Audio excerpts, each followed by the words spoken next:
Good morning everyone. स्वागत दोस्तों आप सभी का हमारी सीए इंटर की एडवांस्ड अकाउंटिंग के इस लेक्चर में, जिसमें कंटिन्यू करेंगे हम हमारा डिस्कशन ऑन शेड्यूल 3। चलिए, what we discuss yesterday, so we started our discussion first with the overall concept in terms of advanced accounting as a paper. How is this paper structured? आपके course में क्या क्या चीजें हैं, and what is the weightage of different chapters, what should be our sequence, what books we'll have, what tech improvements we've done, and what support you will have for all your batches, doubts, and duration of the class and test and so many things. और फिर उसके बाद हमने हमारा discussion शुरू कर दिया था शेड्यूल 3 से related. Schedule 3 division 1 is basically what we are discussing.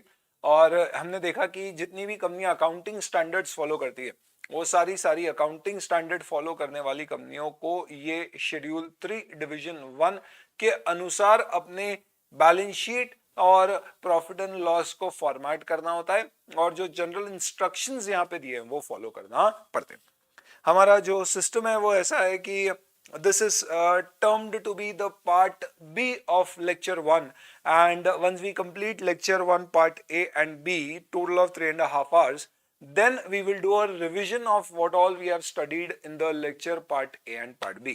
तो हम जो हमने पढ़ा था उसका एक पूरा रिकैप सिस्टमैटिकली करेंगे अगले लेक्चर में।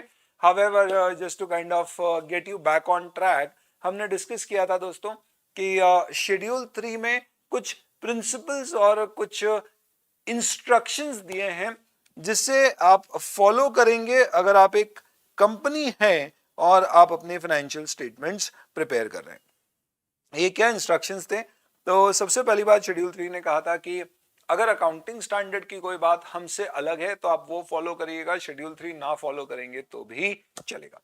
सेकेंड, हमने डिस्कस किया था कि हर कंपनी अदर देन जो इंडेस फॉलो कर रही है या बैंकिंग और इंश्योरेंस कंपनी और ऐसी कंपनी जिसको स्पेसिफिकली किसी लॉ ने फॉर्मेट दिया है या सेंट्रल गवर्नमेंट ने एग्जाम किया है, ये लोग शेड्यूल 3 फॉलो नहीं करेंगे। बाकी सारी कंपनियों को शेड्यूल 3 के अनुसार ही फाइनेंशियल स्टेटमेंट बनाना होंगे। इसका फॉर्मेट फ्लेक्सिबल है, आप जरूरत पड़ने पे इसमें चेंज कर सकते हो बेहतर प्रेजेंटेशन या किसी लॉ या किसी एएस की रिक्वायरमेंट मीट करने के लिए।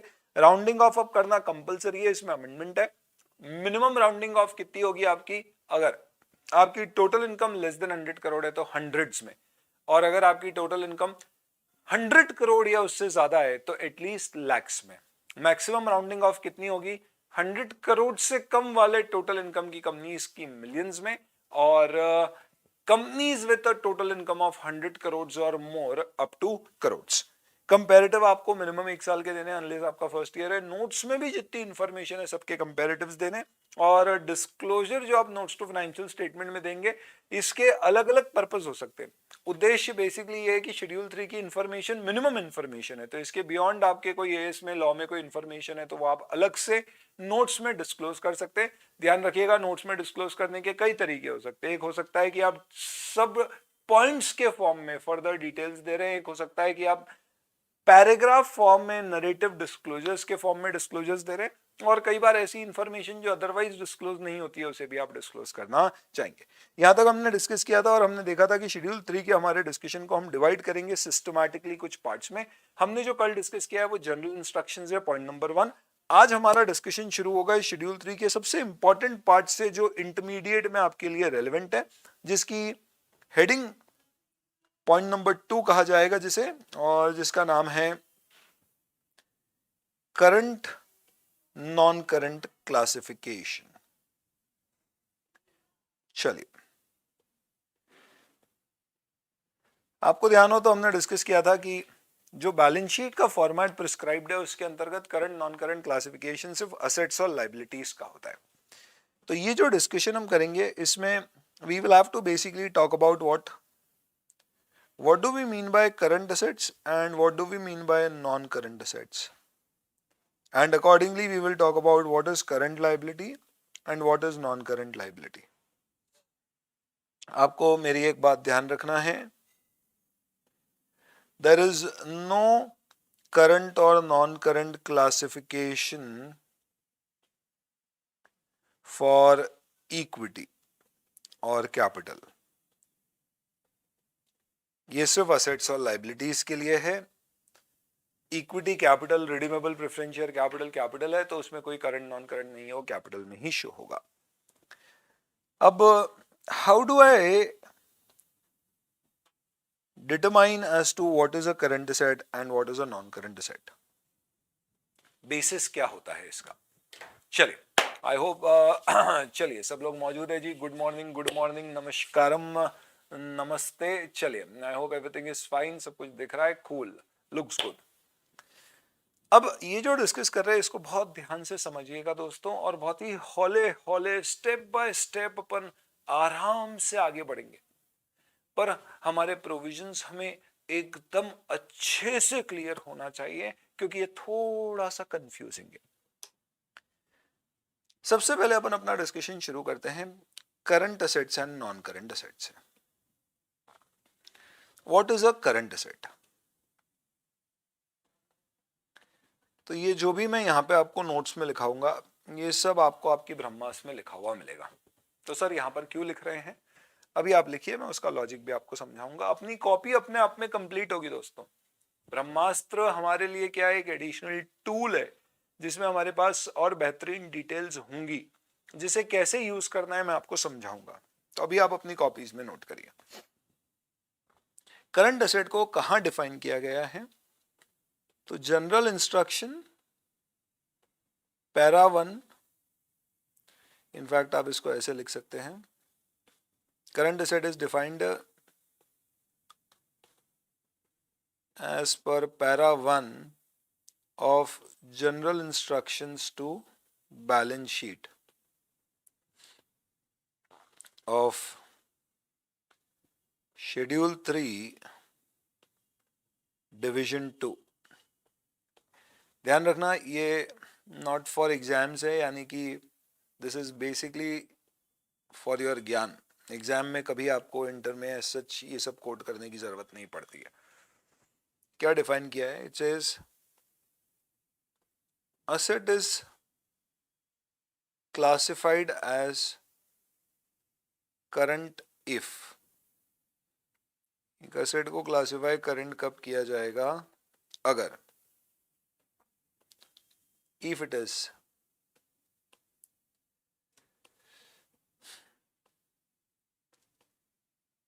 expected to be realized or intended to be sold or consumed within company's normal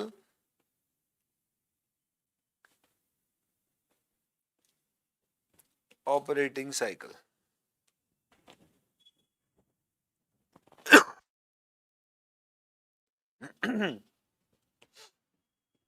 इसे अपन क्लासरूम डिस्कशन के लिए रूल 1 कहेंगे. एग्जाम में आप ऐसे रूल वाइज मत लिखिए ना, एग्जाम में आपको पॉइंट लिखना है बस. Second is held primarily for trading. Third is expected to be realized.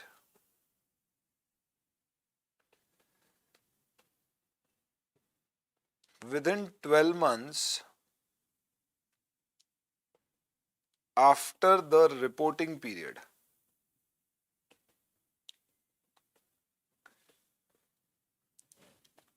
Or it is a cash or cash equivalent unless it is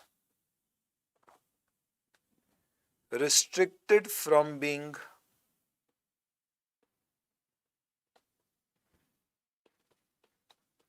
used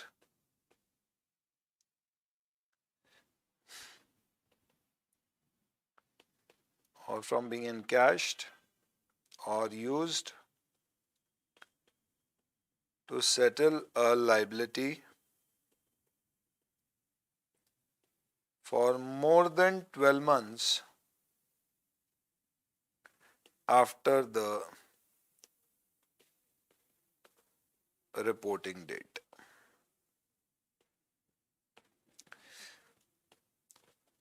This is rule 2, 3 and 4 for classroom discussion. और ये सारे के सारे rules इधर और है, और इसे हम क्या क्लासिफाई करते हैं? This is your definition for current asset, और कहा गया है कि asset that is not a current asset is classified as a non-current asset. सीधी सी बात है भैया, या तो असेट करंट होगा या नॉन करंट होगा, तो जो करंट नहीं है वो नॉन करंट ही होगा। कैसी बात करिए।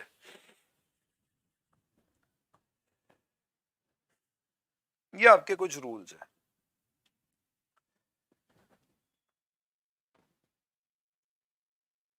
और ये मैं डाल देता हूं आपके बोर्ड नोट्स में, अपडेट कर देगा, लाइव बेसिस पे आप इसका लुफ्त उठा सकते हैं।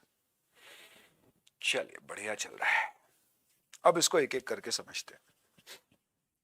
सबसे पहले चालो और रूल्स है, और का मतलब इधर, इधर और, इसका मतलब किसी भी एक में अगर आप फंस गए, फंसना कहना सही नहीं होगा, क्यों? क्योंकि कोई एसेट करंट एसेट हो रहा है तो खुशी की बात है। तो अगर आप इसमें से किसी भी एक पर्टिकुलर रूल में कवर हो गए तो ऐसा मान लिया जाएगा कि आप करंट एसेट है। आप चारों रूल में किसी में कवर नहीं हो रहे हो, तब जाके आप नॉन करंट एसेट क्लासिफाई करेंगे आपको। हम क्यों पढ़ रहे हैं करंट नॉन करंट एसेट? क्योंकि हमने देखा था बैलेंस शीट के फॉर्मेट में एसेट्स को करंट और नॉन करंट में क्लासिफाई किया जाता है, इसलिए हमें एज अ स्टूडेंट पता होना चाहिए कि कौन सी चीज करंट में जाएगी और कौन सी नॉन करंट में।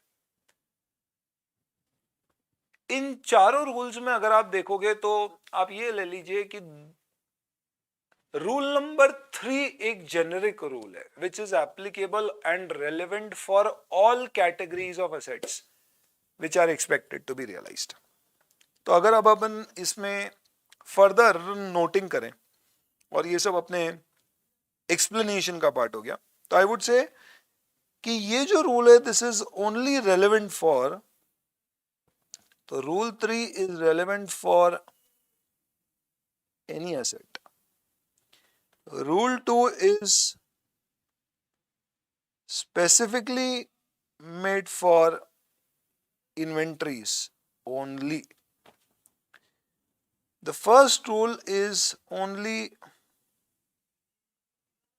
relevant for operating assets, or assets basically that are part of the operating cycle. And rule 4 is only applicable for cash and cash equivalents only.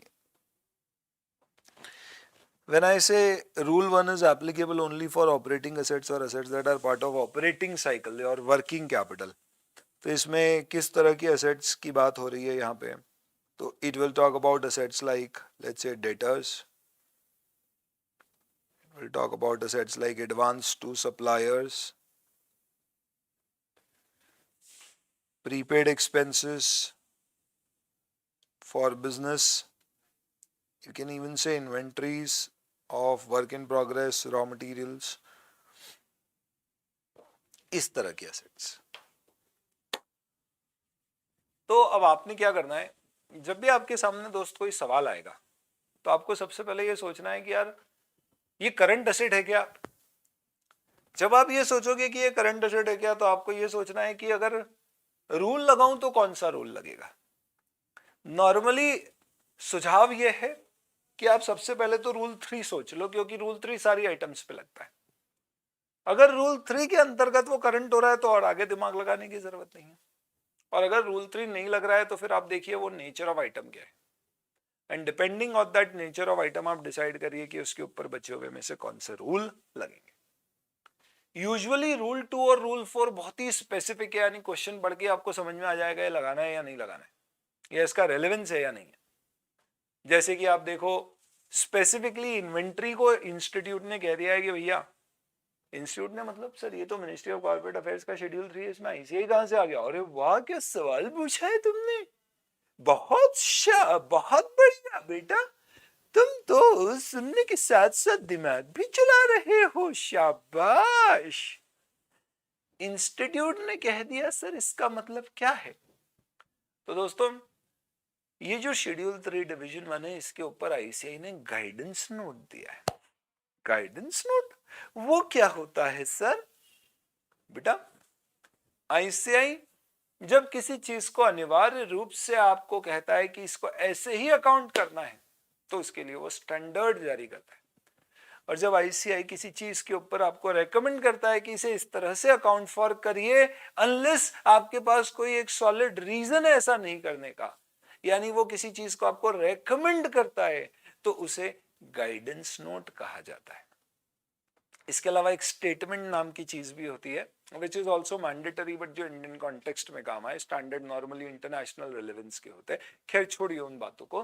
तो अभी ये समझना कि ये जो बातें अब अपन पढ़ने जा रहे हैं, ये एक्सप्लेनेशंस डिस्कस करने जा रहे हैं, ये कंपनीज एक्ट के शेड्यूल 3 के जनरल इंस्ट्रक्शन में नहीं दिए हैं। उन्होंने तो ये 4 पॉइंट दे दिए और आगे बढ़ गए और बोला अब तुम इंटरप्रेट करते रहो, पर अकाउंटिंग के मैटर में इंटरप्रेट करने का अल्टीमेटली बोझा किसके कंधे पर है? आईसीआई के।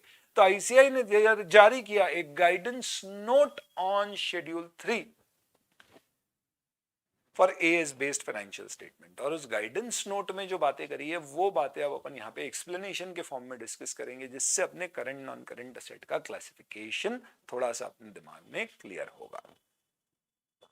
तो आईसीआई ने अपने गाइडेंस नोट में कहा है कि inventories in all cases will be current.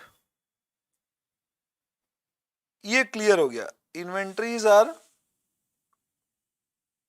Always current whether the inventories of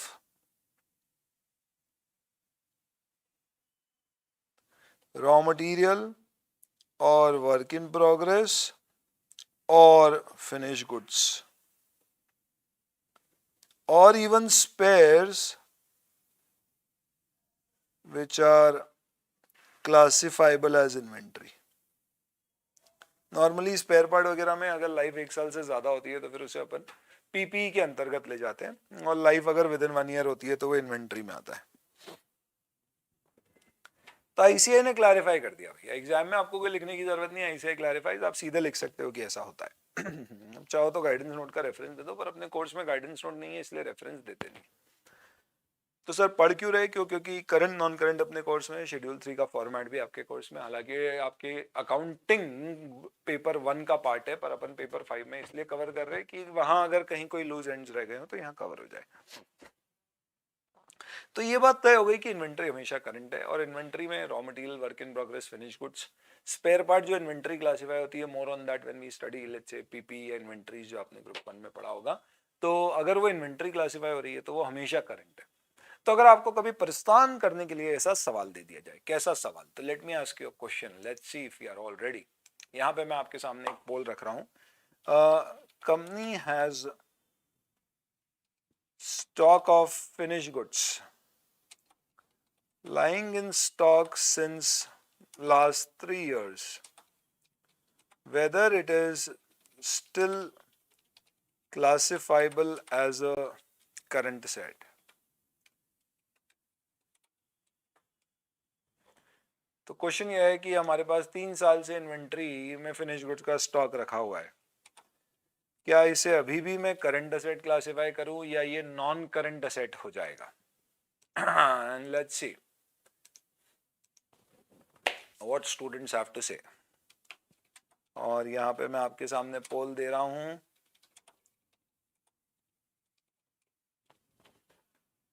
और ये गई पोल सीधे आपके चैट बॉक्स में। तो यहाँ पे चैट बॉक्स में आप देखेंगे तो you can open the poll, you can click here and you can see what it says। Company has stock of finished good lying in stock since last 3 years। whether this is classifiable as current assets, ये पूछा है मैंने।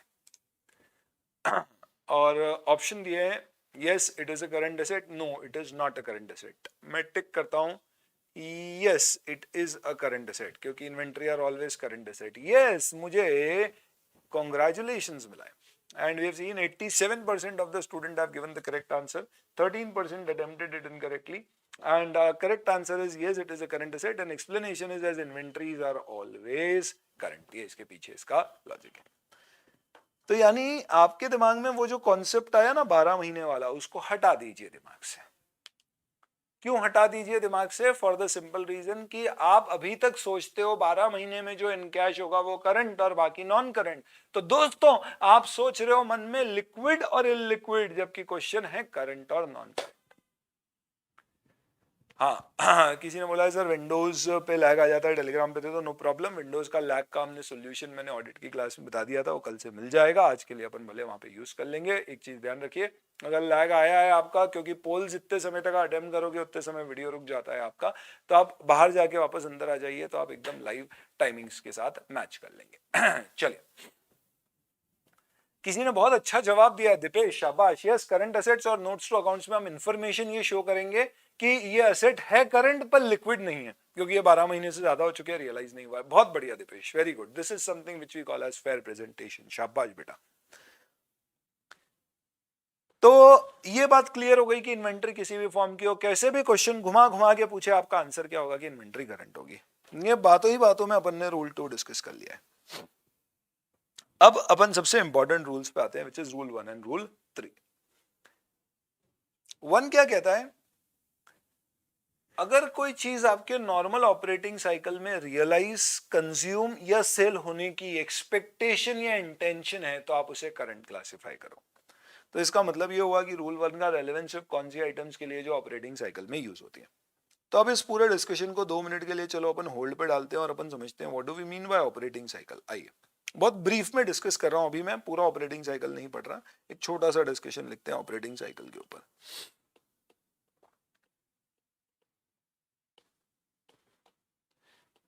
Detail में इसको discuss बाद में करेंगे. Operating cycle basically is what it is, basically the time taken from acquisition of assets for processing purpose.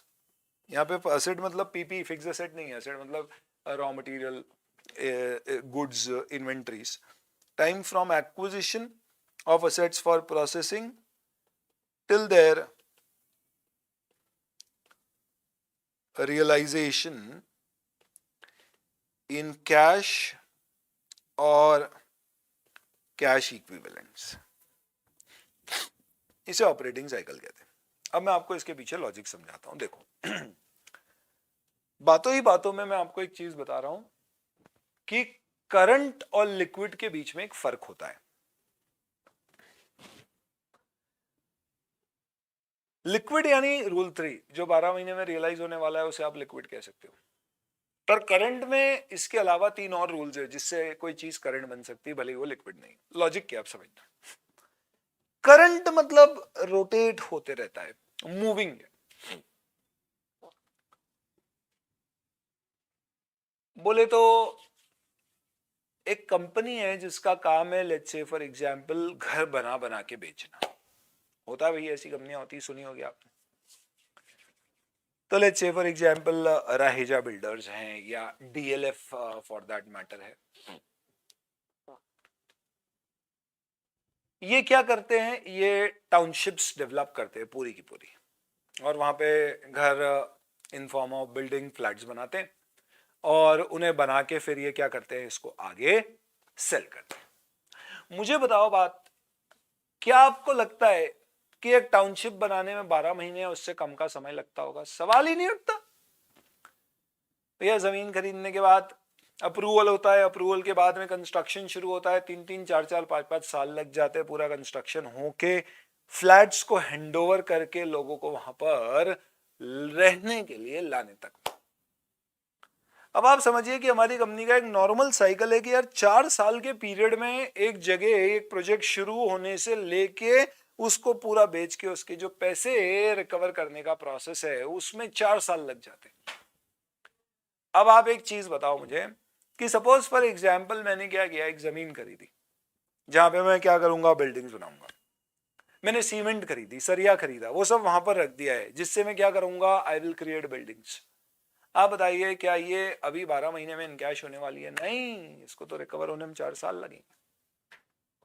क्या मैं इसे नॉन करंट मान लूं? ऐसे तो इस पर्टिकुलर कंपनी में ऑलमोस्ट सारी चीजें नॉन करंट हो जाएंगी। तो इसके लिए शेड्यूल 3 ने कहा है कि नहीं, जिन कंपनियों के नॉर्मल बिजनेस के एक साइकिल का ड्यूरेशन ही 4 साल है, उसके लिए उस साइकिल में यूज होने वाली जितनी भी उसकी ऑपरेटिंग नेचर की एसेट है, वो सब अगर 4 साल में रियलाइज हो जाएगी। अरे रियलाइज छोड़ो, अगर वो 4 साल में सेल भी कर दो आप, या आप कंज्यूम भी कर लो, तो मानेंगे कि भैया वो ऑपरेटिंग साइकिल में रोटेट हो रही है, यानी वो अपने आप में एक करंट आइटम है, चलित संपत्ति है, चल रही है, मूविंग है, यूजेबल है, यानी कि रोटेशन में है, एक तरह से ये स्टक नहीं हो गई है। तो इसके लिए सबसे पहली बात है कि जो पहला रूल है, that is nothing to do with 12 months, it is to do with operating cycle. Operating cycle obvious सी बात है, हर कंपनी या बिजनेस का अलग अलग होगा। ये क्या होता है, this is basically time from taking the asset, acquiring the asset, till converting it into cash. इसका मतलब क्या है? लेट्स से फॉर एग्जांपल, आज की तारीख में आपने सोचा कि अपन कोई बिजनेस शुरू करते हैं। आपके मन में क्या ख्याल आया, क्या बिजनेस शुरू करने की आपकी इच्छा है? कोई भी बिजनेस पिक कर लीजिए आप, आपने सोचा कि यार अपन ये बिजनेस शुरू करेंगे। तो ओके, चलो एक सिंपल सा एग्जांपल ले लेते हैं। आपने बोला चलो अपन गारमेंट्स का ही बिजनेस शुरू करते हैं। भैया हम क्या है, हमारे कपड़े हम स्टिच कराते थे कहीं से, और एक से एक कपड़े स्टिच कराते थे। एकदम आप यूं समझ लीजिए कि पूरे भारत शहर में हमसे ज्यादा डिजाइनर कपड़े अगर कोई पहनता है तो वो सिर्फ जेठालाल है और कोई नहीं। और हमारे यार दोस्त तो बड़ी तारीफ करते थे, बोले यार क्या बात है, एक नंबर, एक नंबर कपड़े। तो हमने हमारा बोला कि चलो एक काम करते हैं, अपन रेडीमेड कपड़ों का काम ही शुरू कर देते हैं। आजकल करना कितना सिंपल है, बढ़िया अमेजोन पे खाता खोलो, पब्लिश करो, लोगों पसंद आएगा, लेने लग जाएंगे। पर मैंने बोला यार अभी तो मैं क्या करता था, अपने लिए कहीं से कपड़ा लेके आ जाता था, बल्क में लाना पड़ेगा। तो मैंने सबसे पहले क्या करना है, मैं गया और जहां से मैं कपड़े लाता था, मैंने उसको बोला कि यार भाई सुन, मुझे है ना एक 100 मीटर कपड़ा चाहिए व्हाइट शर्ट का। उसने बोला अरे बाप रे इतना सारा, ये तो मुझे ऑर्डर करना पड़ेगा, ऑर्डर करूंगा फिर आएगा। मैंने बोला कोई दिक्कत नहीं भाई, ऑर्डर कर ले, थोड़ा एडवांस भी रख ले। तो एक लीड टाइम लगेगा ऑर्डर करने का, ये लीड टाइम भी ऑपरेटिंग साइकिल का पार्ट है। तो उसने कहा कि भाई 1 महीने में आ जाएगा। मैंने बोला चलो ठीक है, कोई दिक्कत नहीं है। 1 महीने बाद उसने कपड़ा डिलीवर कर दिया। अब मैं उसको स्टिच करा करा के उसके शर्ट बनाऊंगा, इसमें मुझे 2 महीने लग गए। ये 2 महीना मेरा प्रोसेसिंग टाइम है, which is from raw material to finish goods. ये भी ऑपरेटिंग साइकिल का पार्ट हो गया। अब इसके बाद मैंने बोला कि भैया आप इसको मार्केट में पब्लिश करते हैं, क्योंकि अब हमारे पास स्टॉक रेडी हो गया है। क्योंकि अमेजोन वगैरह पे बेचने में वो लोग पहले बोलते हैं कि आपका स्टॉक होना चाहिए, ऐसा नहीं आप बेच दो और बाद में बोलो कि यार अरे स्टॉक आउट हो गया, इमेज हमारी खराब होती है। तो उसके बाद मैंने बेचना शुरू किया, और यूं समझ लीजिए दोस्तों कि बेचने में मुझे 3 महीने लग गए। तो ये 3 महीने भी ऑपरेटिंग साइकिल में ऐड हो गया। अच्छा, अमेजोन की पॉलिसी है कि भैया नया सेलर है तो उसका जो भी माल बिकता है उसको बेचने के हम 45 डेज बाद पेमेंट करते हैं। तो ये 45 डेज भी ऑपरेटिंग साइकिल का पार्ट बन गया। यानी यूं समझ लीजिए कि जिस दिन मैंने ऑर्डर दिया था उस दिन से लेके मेरा पूरा एक साइकिल कंप्लीट होके पैसे इनकैश करने का जो टोटल ड्यूरेशन है, इसे बोलते हैं बेटा ऑपरेटिंग साइकिल। तो ये कितना हो गया, 1 month plus 2 month plus 3 month plus 45 days, यानी कि टोटल 7.5 मंथ्स का मेरा ऑपरेटिंग साइकिल है। अब कोई भी एसेट अगर आपको लगता है 7.5 मंथ्स में, सॉरी, कोई भी एसेट आपको लगता है कि आप इस 7.5 मंथ्स में क्या कर सकते हो, if you feel any of these particular asset you can, which is a part of your operating cycle. अगर आपको लगता है 7.5 मंथ्स के अंदर आप इसे इनकैश कर सकते हो या यूज कर सकते हो या सेल कर सकते हो, तो माना जाएगा कि वो आपका करंट एसेट है। तो मेरे बिजनेस का 7.5 मंथ्स ऑपरेटिंग साइकिल हो गया। अब 2 मिनट के लिए समझो, मैंने बोला यार ये तो बढ़िया चल रहा है। अब मैंने अगला ऑर्डर दिया। अगला ऑर्डर मैंने दिया तो उसमें क्या किया, उसने बोला कि चलो ठीक है, कितना कपड़ा चाहिए? मैंने बोला 500 मीटर कपड़ा चाहिए। उसने बोला चलो एडवांस दो। मैंने बोला ये लो एडवांस। अब सुनना मेरी बात, मैंने उसे एडवांस दिया और मैंने बोला यार 500 मीटर कपड़ा दो, जिसमें 400 मीटर तो व्हाइट चाहिए पर 100 मीटर अपने को गोल्डन चाहिए, एकदम झंटक। उसने बोला यार ठीक है, कोई दिक्कत नहीं।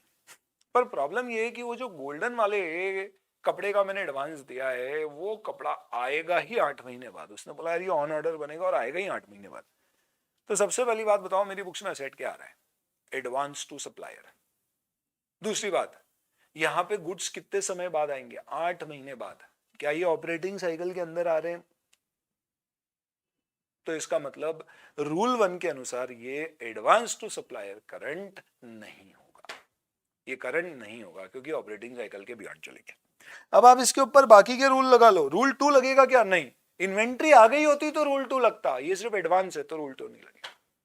Rule 3, is it expected to be realise within 12 months after the reporting period.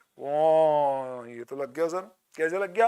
क्यों? क्योंकि सर 8 महीने में आ रहा है, यानी यहाँ पे तो 12 महीने की कंडीशन है, ऑपरेटिंग साइकिल आपका 7.5 था, पर ये तो 12 की कंडीशन है। यहाँ पे 12 मंथ्स में आपको ये नहीं बोला गया expected to be received, it is said realise. Realise का मतलब इन कैश। तो आप बताइए रियलाइज का मतलब यहाँ पे है अगर इनकैश, तो क्या ये इनकैश हो जाएगा क्या 12 महीने में? नहीं सर, इनकैश तो नहीं होगा। तो क्या होगा बेटा? सर ये तो 8 महीने में रिसीव होगा, फिर उसके बाद 1 महीने बनाने में लगेंगे, उसके बाद 2 महीने हमको प्रोसेस करके बेचने में लगेंगे, फिर उसके बाद हमारे पास 3 महीने में सेल होगा, फिर 45 डेज में रियलाइज होगा। तो इसका मतलब रियलाइज होने में तो और लंबा समय लगेगा, तो इसका मतलब ये इसके हिसाब से भी करंट नहीं है, तो ये advance to supplier non current asset classify होगा। फोर्थ रूल लगेगा नहीं क्योंकि ये कैश और कैश इक्विवेलेंट है नहीं, क्योंकि advance to supplier is not a cash equivalent. वो मैं और समझाऊंगा आपको क्या है। सपोज मैंने वो जो गोल्डन झंटा कपड़े के लिए एडवांस दिया था, उन्होंने बोला कि यार ये कपड़ा तो हम आपको है ना 7 महीने में डिलीवर कर देंगे। तो एडवांस टू सप्लायर है, कपड़ा कितने महीने में आ जाएगा? 7 मंथ्स में। ऑपरेटिंग साइकिल कितना है? 7.5 मंथ। अब बताओ क्या ये करंट होगा? तो मुझे इसे वापस से रूल 1 लगाना है। अब रूल 1 ध्यान से लगाइएगा। रूल 1 बोलता है expected to be realise. Realise मतलब इन कैश। क्या ये इन कैश हो रहा है ऑपरेटिंग साइकिल 7.5 मंथ्स में? नहीं, इन कैश नहीं हो रहा है, रिसीव हो रहा है। और इंटेंडेड टू बी सोल्ड, क्या ये बिक जाएगा 7.5 मंथ्स में? नहीं नहीं, बिकेगा नहीं, ये तो रियलाइज होगा। और consumed with in the normal operating cycle. तो आप बोलते हो 7 महीने में कपड़ा आएगा और कपड़ा आते से ही मैं इसे कंज्यूम कर दूंगा। तो अगर 7 महीने के अंदर आप इसे रिसीव करके कंज्यूम करने में डाल दोगे प्रोसेस में, तो भी इसे करंट मानेंगे क्योंकि रोटेशन में। पर आप ऐसा कहते हो कि नहीं, रॉ मटेरियल आने के बाद हम कम से कम 2 महीने रखते हैं, उसके बाद उसको कंज्यूम करते हैं।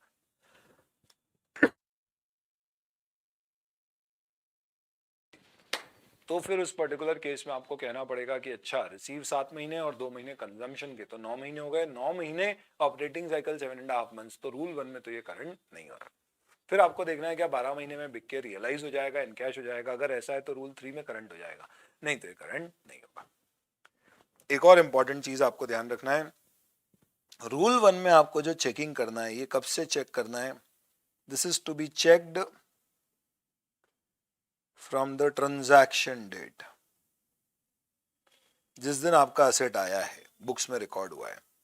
जबकि रूल 3 जो होता है, it is basically 12 months from the balance sheet date, financial statement date, reporting date। reporting date यानी कि जिस दिन के आपके financial statement है, समझने के लिए balance sheet date।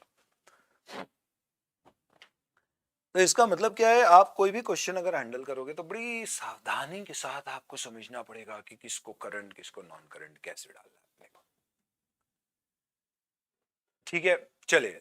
कौस्तभ ने सवाल पूछा है, sir it's operating cycle is decided, is that final? I mean 7.5 महीने है, तो क्या वो हमेशा 7.5 महीने रहेगी? इसलिए मैंने बोला मैं डिटेल में ऑपरेटिंग साइकिल अभी नहीं पढ़ा रहा, वो पूरा डिटेल में समझाऊंगा अभी ऑपरेटिंग साइकिल की। इसलिए आप सवाल मत पूछिए, अभी कवर कर लेंगे ऑपरेटिंग साइकिल, पहले इसको कवर करने के बाद। बट बहुत सारे सवाल हो सकते हैं, क्या ऑपरेटिंग साइकिल चेंज हो सकता है? क्या एक कंपनी की एक से ज्यादा ऑपरेटिंग साइकिल हो सकता है? क्या अलग अलग ट्रांजैक्शंस के अलग अलग ऑपरेटिंग साइकिल हो सकते हैं? कभी ऑपरेटिंग साइकिल ना निकल पाए तो क्या होगा? सर्विस सेक्टर का ऑपरेटिंग साइकिल कैसे निकलेगा? ये सारी बातें ऑपरेटिंग साइकिल में पढ़ेंगे। अभी आप ये समझो कि भैया जो ऑपरेटिंग साइकिल क्वेश्चन में दिया है, अपन वो मान के क्वेश्चन में आगे बढ़ रहे हैं। चलिए, तो अब मैं आपके सामने कुछ इंटरेस्टिंग केसेस रखता हूं और इन केसेस को अपन एक एक करके हैंडल करने की कोशिश करते हैं। एक बार मैं आपको इसको ब्रह्मास्त्र में भी दिखा दूं कि आपकी ब्रह्मास्त्र में ये सारी चीजें कैसे दी हुई है। तो बैलेंस शीट, करंट सेट, जो 4 रूल्स मैंने आपको बताए, वो रूल्स यहाँ पे आपको इस तरह से बताए गए और कुछ केसेस हैं। Let us see these cases here from Brahmastra itself. Case number 1 देखते हैं। 1 जनवरी 2018 क्रेडिट सेल्स हुई। इसका मतलब मेरी बुक्स में डेटर नाम का असेट आया। कितने महीने के लिए? 16 महीने के लिए आया। बहुत बढ़िया क्वेश्चन है, बहुत बढ़िया। और मेरी कंपनी का क्वेश्चन में दिया हुआ है ऑपरेटिंग साइकिल भी 16 महीने। सपोज ये क्वेश्चन का पार्ट है और आपसे आंसर में पूछा गया है कि बेटा बताओ इसका क्लासिफिकेशन क्या होगा। बोलूंगा वेरी सिंपल, डेटर मेरी बुक्स में एसेट आया 16 महीने बाद रियलाइज होगा और ऑपरेटिंग साइकिल 16 महीने है, तो इसका मतलब ये रूल 1 से करंट हो जाएगा, because it is expected to be realise within the operating cycle. क्या ऑपरेटिंग साइकिल 12 महीने से बियॉन्ड हो सकता है, ज्यादा हो सकता है? ऑफ कोर्स हो सकता है, कोई दिक्कत नहीं। तो क्लासिफिकेशन हो गया इसका करंट। लेकिन अगर ऑपरेटिंग साइकिल 15 मंथ्स होता, क्या क्वेश्चन पूछते हैं यार, बहुत बढ़िया ब्रह्मास्त्र, वेरी नाइस।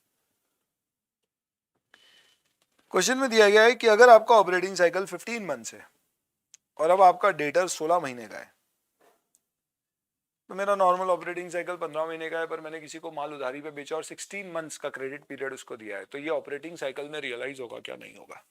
पर सर एक बात है, क्या है बेटा? सर ये सेल 1 जनवरी को ही, हाँ 1 जनवरी को ही। जब ये क्रेडिट सेल 1 जनवरी को ही, तो हमने बोला डेटर से पैसा 16 महीने बाद आएगा। हाँ मैंने बोला 16 महीने बाद आएगा। तो देखा जाए तो 31 मार्च से मुझे इस डेटर से पैसा 13 मंथ्स लेटर मिलने वाला है। कैसे यार, कैसे निकाला आपने? अरे यार सर 16 महीने का था, जनवरी फरवरी मार्च 3 महीने बीत गए, तो 16 में से 3 चले गए, तो रिमेनिंग पीरियड 13 मंथ्स है। हाँ ठीक है।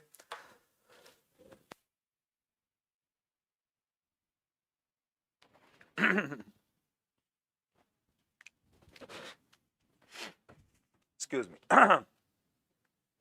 तो रिमेनिंग पीरियड 13 मंथ्स है। तो अगर रिमेनिंग पीरियड 13 मंथ्स है तो ये करंट हो गया ना सर। क्यों? क्योंकि ऑपरेटिंग साइकिल 15 महीने का है और ये 15 महीने के अंदर अंदर रियलाइज हो जाएगा। इसलिए मैंने आपको लिखवाया रूल 1 में आपको चेकिंग कब से करना है, जिस दिन आपकी बुक्स में एसेट आया। आपकी बुक्स में एसेट कब आया? सर हमारी बुक्स में एसेट डेटर नाम का 1 जनवरी को आया। तो आपको ऑपरेटिंग साइकिल उस तारीख से देखना है, क्या ये within operating cycle realise होगा। अगर नहीं तो ये नॉन करंट एज पर रूल 1 है। अब आप बाकी के रूल लगाओ, तो अब बाकी में रूल 2 लगेगा नहीं, क्योंकि इन्वेंट्री है नहीं, 4 लगेगा नहीं, कैश इक्विवेलेंट है नहीं, तो 3 लग सकता है। 3 बोलता है रिपोर्टिंग डेट से 12 महीने में रियलाइज होने वाला है क्या, तो रिपोर्टिंग डेट से 13 महीने में रियलाइज होगा, तो ये वहां पे भी करंट नहीं है, तो ये नॉन करंट क्लासिफाई होगा। इसको और अच्छे समझाने के लिए केस और लेता हूं। सपोज मैंने 1 जनवरी 2018 को क्रेडिट सेल करी है डेटर को, और ये जो मेरा डेटर है लेट्स से ये 13 मंथ्स का था, क्रेडिट पीरियड इसका 13 मंथ्स है, मेरी कंपनी का ऑपरेटिंग साइकिल 12 मंथ्स। अब बताओ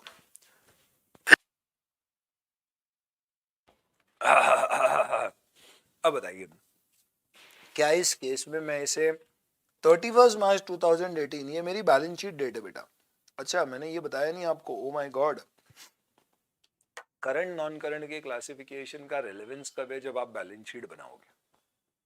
मतलब मेरे भाई मेरे दोस्त, जर्नल एंट्री करते समय अपन थोड़े ना लिखते हैं current debtor non current debtor. ये तो सिर्फ जब बैलेंस शीट बनाई जाती है तब अपने को बैलेंस शीट में नॉन करंट एसेट या करंट एसेट कहां डालना है ये डिसाइड करना है। तो अल्टीमेटली आप समझ लिए ना कि 31 मार्च को ही अपने को करंट नॉन करंट का डिसीजन लेना पड़ता है। तो ये बात अलग है कि अगर आंसर आप उसे बोल रहा है 31 मार्च 2018 को ये करंट है या नॉन करंट है, तो उसके लिए आपको 4 रूल लगाना है, और रूल लगाने में जो रूल 1 है उसमें आपको जिस दिन आपकी बुक्स में एसेट आया था उस दिन से चेकिंग कर। तो आप देखिए इस एग्जाम्पल में केस 3 में रूल 1 बोलता है कि क्या आपका एसेट नॉर्मल ऑपरेटिंग साइकिल में रियलाइज होगा, तो मैं बोलूंगा नहीं, ये 13 मंथ्स में रियलाइज होगा, नॉर्मल ऑपरेटिंग साइकिल 12 मंथ्स है। क्योंकि रूल 1 में ऐसा नहीं लिखा है is your asset expected to be realise within operating cycle from the reporting date. क्या लिखा है? Within operating cycle. तो जिस दिन एसेट आया था 13 मंथ्स का था, ऑपरेटिंग साइकिल 12 मंथ्स से, ये नॉन करंट हो गया एज पर रूल 1। 2 लगेगा नहीं, 4 लगेगा नहीं, 3 पे आ जाओ। 3 बोलता है बैलेंस शीट डेट से क्या ये 12 महीने में रिकवर होने वाला है। हाँ हो जाएगा। कैसे हो जाएगा? आप देखो 1 जनवरी 2018 को क्रेडिट सेल हुई और मैंने उसको क्रेडिट पीरियड कितने का दिया, ये 13 मंथ्स। ये सब क्या है ये तो मैंने बताया ही नहीं आपको, आप कंफ्यूज हो जाओगे। ये क्रेडिट पीरियड है बेटा, थोड़ा तो समझ भी जाओ। मैंने डेटर को 13 महीने का क्रेडिट दिया है। तो आप बताइए 1 जनवरी को किसी को 13 महीने की उधारी दे रहे हो तो 31 मार्च से कितने महीने बाकी हैं पैसे रिकवर करने के? तो 10 मंथ्स लेफ्ट, यानी कि बैलेंस शीट डेट से अगर हम देखें तो it is less than 12 months and hence in this case I can say that as पर रूल 3 इसे हम करंट असेट क्लासिफाई करते हैं।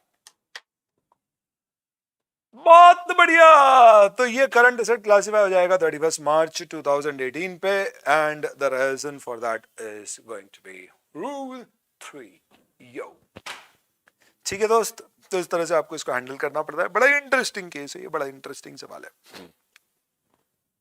ऐसे ही कंफ्यूज करने के लिए मैंने एक सवाल दे दिया यहाँ पे। 1 जनवरी 2018 को मैंने एक मशीन खरीदी है दोस्तों, जिसकी 15 महीने की लाइफ है और मेरी कंपनी का ऑपरेटिंग साइकिल 12 महीने का है। तो इसका क्लासिफिकेशन 31 मार्च को क्या होगा? Non current. सपोज मैं कहता कि ये मशीन खरीदी जिसकी लाइफ 15 महीने है और ऑपरेटिंग साइकिल भी 15 महीने है, तो इसका क्लासिफिकेशन क्या होगा? तो भी नॉन करंट। क्यों मेरे दोस्त, मेरे यार? Rule 1 is not applicable. क्यों? Because this is not an operating asset, it is a fixed asset, PPE.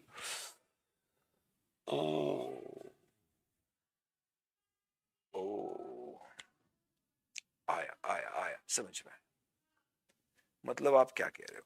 अब मैं ज्यादा एग्जांपल्स पे नहीं जाता, पहले आपको थोड़ा फंडा समझाता हूँ, कॉन्सेप्ट समझाता हूँ। देखिए रूल 1 से रिलेटेड कुछ बातें आपको बताता हूँ मैं।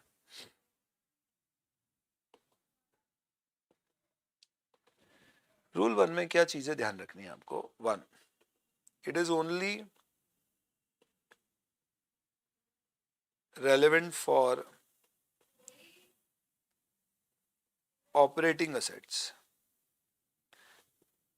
and not for other assets. कैसी other assets? like loans, property plant equipment, intangible assets, investments, unless आपकी कंपनी एक इन्वेस्टमेंट कंपनी है तो बात अलग है। इन सब के लिए नहीं बनाएंगे, ऑपरेटिंग आइटम्स के लिए बनाएंगे। Here you just have to check when asset is recognized in the books,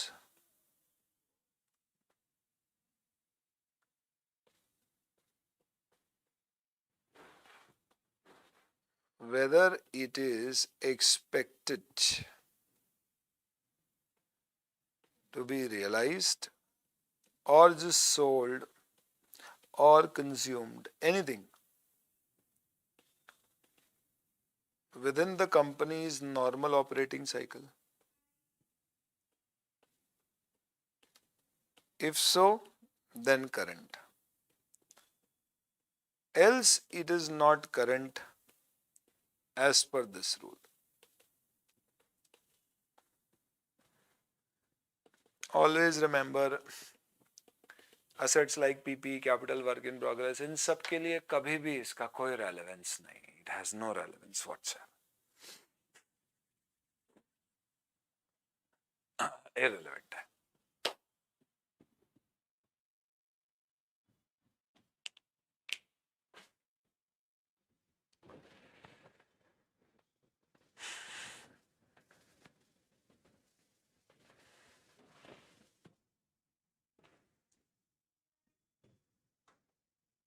ठीक है, अब मैं रूल 3 लिखता हूं आपके लिए.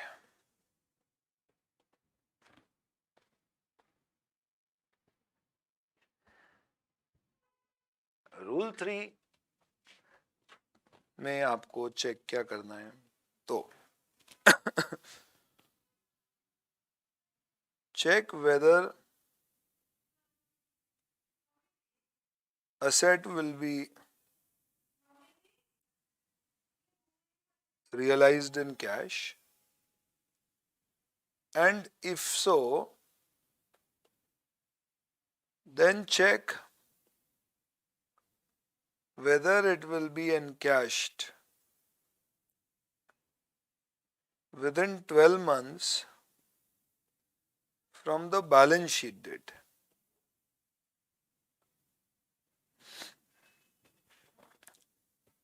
then it will be current asset, else non-current. This is basically relevant only for those assets that will be encashed. Hence, it is never relevant for PP, intangible assets, advance to suppliers, prepaid expenses,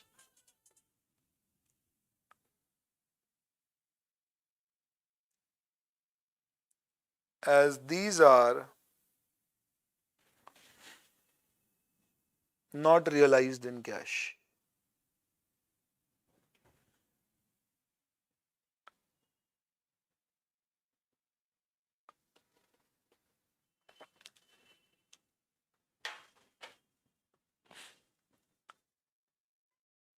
तो क्योंकि ये चीजें कभी encash होती ही नहीं है.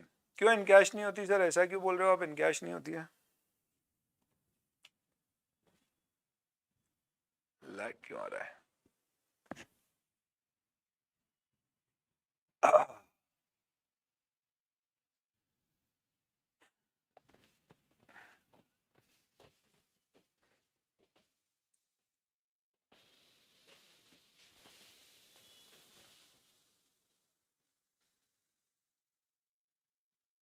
Sorry, क्योंकि ये चीजें इनकैश होती नहीं है दोस्त. क्यों नहीं होती है सर इनकैश? आप बताइए, क्या आपने मशीन खरीदी है तो आप उसे कैश करोगे? आप उसे यूज करोगे, उससे गुड्स बनाओगे. तो सर गुड्स इनकैश होंगे ना, तो जब गुड्स की बात हो तो अपन करंट नॉन करंट में सोचेंगे ना. इनफैक्ट गुड्स बेचेंगे फिर डेटर बनेगा, डेटर इनकैश होता है. तो इसके लिए लॉजिक क्या है? लॉजिक आपको ये नहीं सोचना है कि भैया इससे क्या इससे क्या इससे क्या, आपको ये सोचना है ये इनकैश होगा या नहीं. तो हाँ, गुड्स अगर बनते हैं तो गुड्स तो अपने आप में हमेशा ही करंट होते हैं. तो इसका मतलब ये नहीं कि हर वो चीज जिससे गुड्स बनने वाले हैं वो भी करंट हो गई. आप जिस असेट को बैलेंस शीट में दिखा रहे हो वो असेट का क्या रूप है, उस पे आपको डिसीजन लेना है. तो आज 31 मार्च पे आपकी बैलेंस शीट में इन्वेंट्री आ रही है तो वो करंट है, रूल 2. एडवांस टू सप्लायर आ रहा है तो वो करंट है या नॉन करंट है, रूल 1 और 3 में देखिए क्या होगा, उसके बेसिस पे डिसीजन लीजिए. तो रूल 1 लगेगा पर 3 लगेगा ही नहीं. क्यों नहीं लगेगा? क्योंकि एडवांस टू सप्लायर से आगे जाके आपको कैश नहीं मिलने वाला है. एडवांस टू सप्लायर से आगे जाके आपको गुड्स मिलने वाले हैं. तो अगर आपको लगता है कि नॉर्मल ऑपरेटिंग साइकिल के अंदर अंदर वो गुड्स कंज्यूम हो जाएंगे, जो एडवांस टू सप्लायर दिया उससे जो गुड्स मिलेंगे वो कंज्यूम हो जाएंगे, तो करंट, नहीं तो नॉन करंट. तो इसके लिए आईसीआई ने क्लैरिफाई किया है कि रूल 3 तभी लगाइएगा जब जिसमें आपको कैश मिलने वाला है. तो ये किस पे लगेगा, किस तरह की चीजों पे? डेटर्स पे लगेगा, इन्वेस्टमेंट्स पे लगेगा, इस टाइप के एसेट्स पे जो इनकैश होती है. पर ये किन पर नहीं लगना चाहिए? जितने भी तरह के आपने एडवांस दिए हैं जिसके बदले में आपको कोई गुड्स या सर्विस मिलने वाली है, ना कि पैसा मिलने वाला है. किसी भी तरह की इंटेंजिबल या टेंजिबल एसेट जिसको आप यूज करते हो बिजनेस में, ना कि बेचने के लिए रखते हो. तो अगर मैं आपसे एक सवाल पूछता हूं, बढ़िया, 31st March 2021, company has a machine with remaining life of 9 months. Whether it is a current asset, the answer is no, as it is currently a property plant equipment and hence it is not held for encashing but held for using.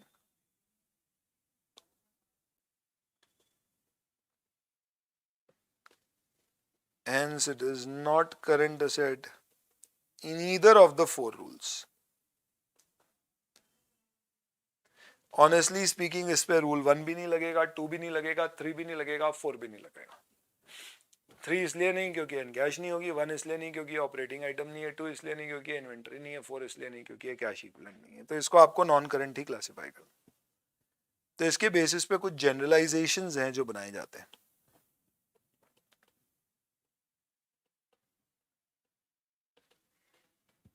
आप note कर रहे होंगे उसको, तो इसको छोटा कर देता हूं। What are these general items, generalisations? Nature of assets और करंट असेट या नॉन करंट असेट। तो number 1, inventory, this is current asset only, whether it is of raw material, work in progress, finished goods, etc. किसी की भी हो, it will be current asset always. Number 1.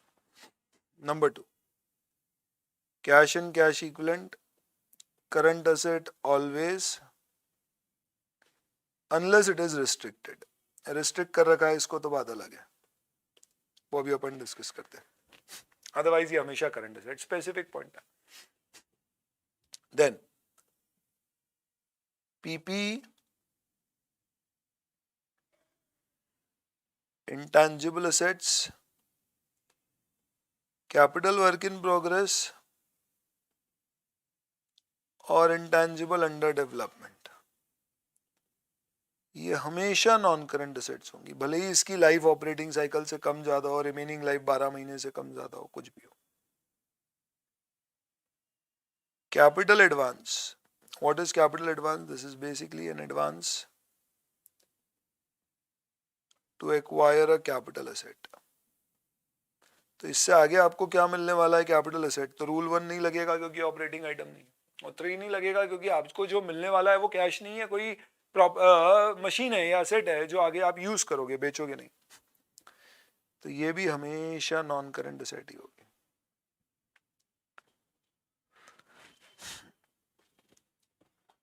Advance to supplier, prepaid expense, investments, trade receivables, loan given, ये सब चीजें दोस्तों current और non current दोनों हो सकती है। करंट और non current depends on rule 1 and 3। जैसे प्रीपेड एक्सपेंस हो सकता है ऑपरेटिंग एसेट से रिलेटेड हो, नॉर्मल कोर्स में जो एक्सपेंस कर रहे हो, तो रूल 1 भी लग सकता है, अदरवाइज 3 लगेगा। ट्रेड रिसीवेबल पे 1 और 3 दोनों लग सकते हैं, लेकिन इन्वेस्टमेंट्स अगर नॉर्मल आपका बिजनेस नहीं है इन्वेस्टमेंट का, तो फिर रूल 3 से ही लगेगा। लोन गिवन नॉर्मल बिजनेस नहीं है तो रूल 3 लगेगा। इस तरह से आपको बहुत ही ध्यान से सोचना होगा। इनफैक्ट सही बताऊं ना, तो मैंने बातों ही बातों में आपका काम थोड़ा आसान कर दिया। एग्जाम में जैसे ही आप कोई क्वेश्चन देखते हैं, अब आप बहुत इजीली क्या कर लो, अगर वो क्वेश्चन में कैपिटल एडवांस या नॉन करंट सॉरी पीपी इस तरह की कोई चीज है, तो आप आंख बंद करके बोल सकते हो ये नॉन करंट ही होगा। इन्वेंट्री है, आंख बंद करके बोल दो करंट ही होगा। पर उसी की बजाय अगर एसेट, इन्वेस्टमेंट, ट्रेड रिसीवेबल है, तो फिर थोड़ा सोचना पड़ेगा कि ये करंट है या नॉन करंट, और उसके लिए फिर ये जो रूल्स मैंने आपको दिए ये आपके काम आएंगे। तो आई होप आपको रूल 1, 2 और 3 ये 3 रूल कवर हो गए। हमारे रूल 4 का डिस्कशन थोड़ा सा बाकी है। 1, 2 और 3 अब आपको क्लियर होना चाहिए। I hope this is clear to all of you.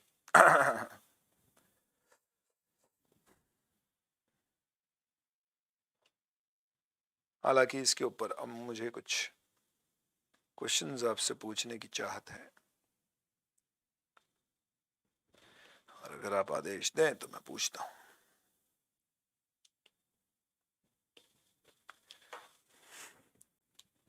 तो दोस्तों बताइए क्या आप तैयार हैं क्वेश्चंस के लिए? Are you ready?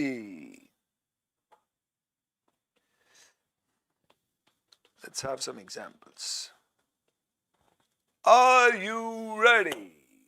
Come on. 13 महीने वाला समझ में आ गया दिवेश को शायद।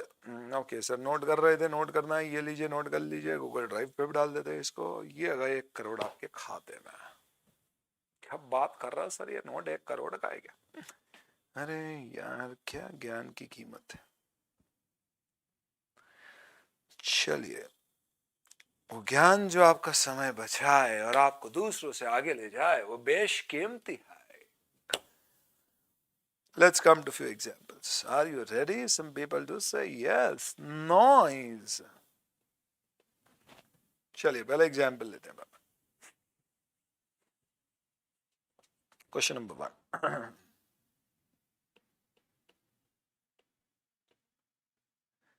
लोन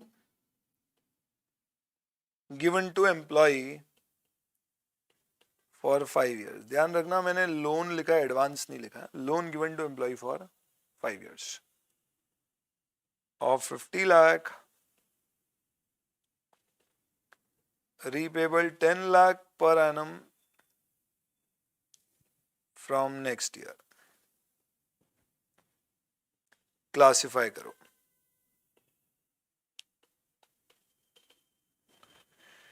क्लासिफाई करिए। कम ऑन गाइस, क्या बोलते हो? तो इसके ऊपर लगेगा rule 3।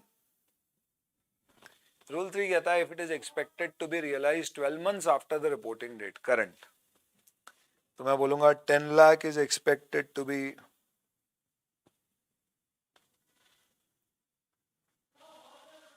realized 12 months after the reporting date, hence current asset।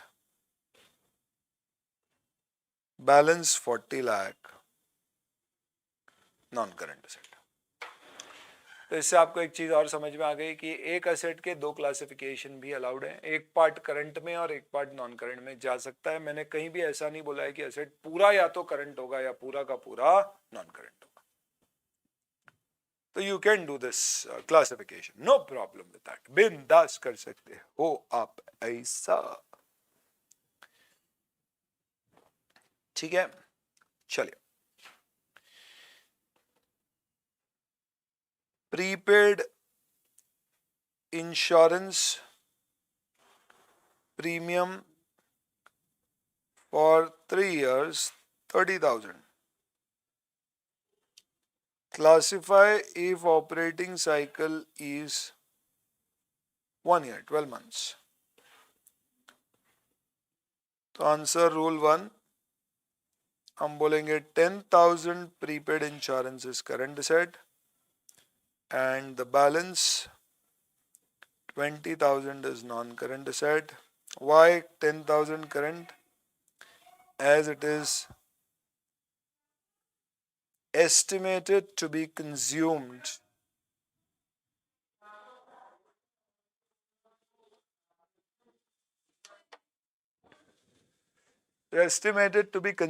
in the company's normal operating cycle।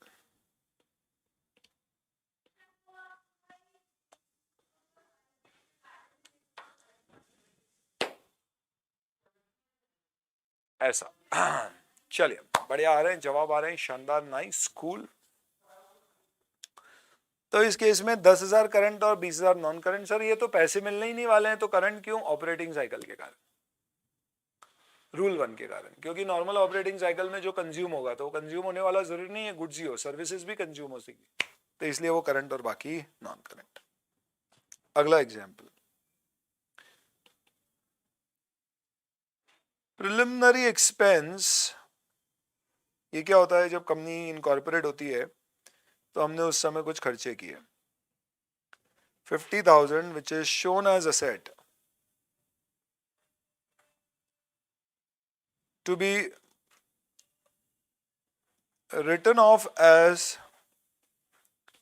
10,000 per annum from next year। हालांकि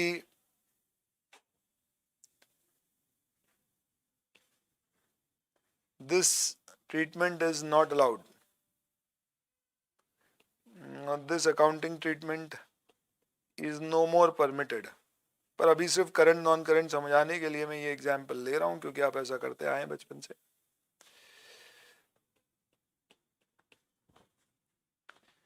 तो preliminary expenditure 50,000 shown as asset to be written off 10,000 per annum from next year. आपको करना है इसे classify.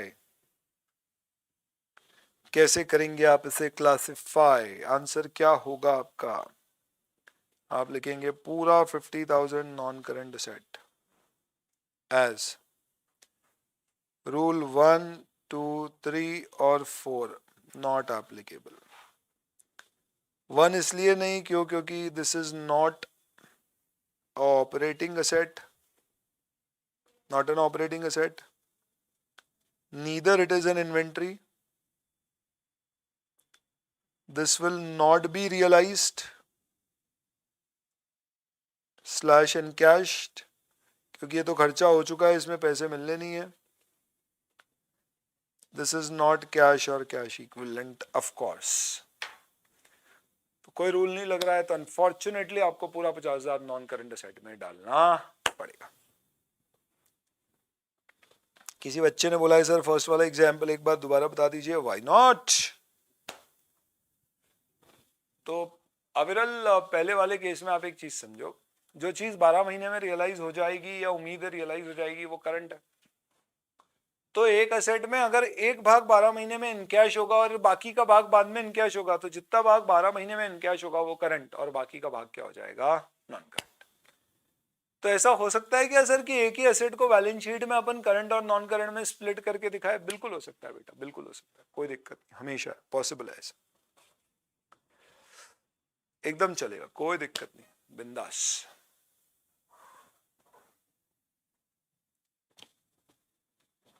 चलिए और लेते हैं. Property plant equipment with remaining life of 9 months, बिना दिमाग लगाए non current asset. Machine which is now retired from use, अब यूज में नहीं आ रही है, and it is held for sale. इसको क्लासिफाई करो. ये करंट हो सकती है if it is expected to be encashed, realized within 12 months of the reporting date. अब आप कंफ्यूज हो सकते हैं इस पर्टिकुलर पॉइंट पे कि यार अभी तो आप बोल रहे थे सर पीपी हमेशा नॉन करंट है और अब आप बोल रहे हो कि ये करंट हो सकती है. तो अब बेटा ये पीपी बची नहीं. What is a property plant equipment जिसे आप पहले फिक्स एसेट बोलते थे, which is held for use, whether production, rendering service, administrative, rental purposes. कोई भी पर्पस में आपने उसको यूज के लिए रखा है तो माना जाता है कि वो अपने आप में क्या है? Property plant equipment. आप देखो अगर आप उसको यूज के लिए रख ही नहीं रहे हो और अब आपने उसको डिस्पोज कर दिया या आउट ऑफ यूज कर दिया, मतलब समझ में आ रहा है आपको? भैया मैंने एक जमीन खरीदी थी ये सोच के कि यहाँ पर हम क्या करेंगे, यहाँ पे let's say for example building बनाएंगे और वहां से हम हमारी एक होटल चलाएंगे. लेट्स से फॉर एग्जांपल अब वो जगह पर सरकार ने कंस्ट्रक्शन ही बंद कर दिया है, ग्रीन बेल्ट में आ गई जगह. तो मैंने बोला यार अपना तो काम ही होटल चलाने का है, अपने कोई काम की नहीं है ये, तो क्या करेंगे? तो हमने बोला अब इसे बेच देते हैं. तो अब मैं उसे थोड़ी ना अभी भी अपने पीपी में दिखाऊंगा. अब मैं बोलूंगा ये एक अलग कैटेगरी ऑफ एसेट हो गई, this is no more a property plant equipment, I will reclassify it under a separate category. And ऐसी कैटेगरी को इंड AS 16 कहता है कि इसको अलग से एसेट हेल्ड फॉर सेल दिखाया जाता है. फॉर दैट पर्टिकुलर रीजन आप इसे पीपी हेल्ड फॉर सेल अलग से दिखाओगे जो पीपी का पार्ट नहीं है. और हेंस इसके ऊपर प्रैक्टिकली स्पीकिंग अब इस एसेट का नेचर क्या है? It is just like a investment kind of an asset. इसे बोलते हैं non current asset held for cell. तो ये अगर आपको लगता है 12 महीने में रियलाइज हो जाएगी तो आप इसे एनकैश कर दीजिए, कोई दिक्कत.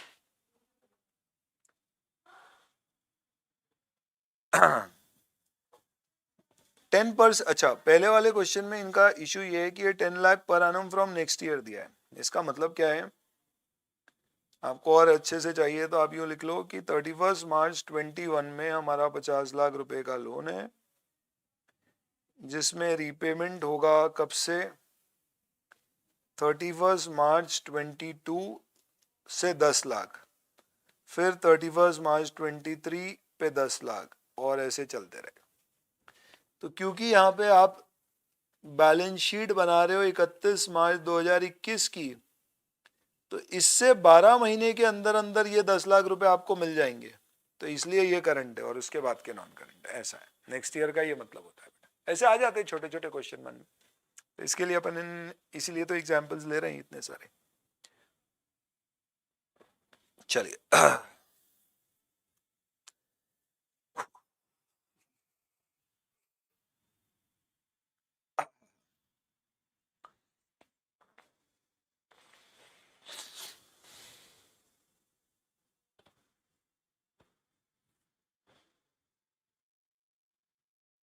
Not bad.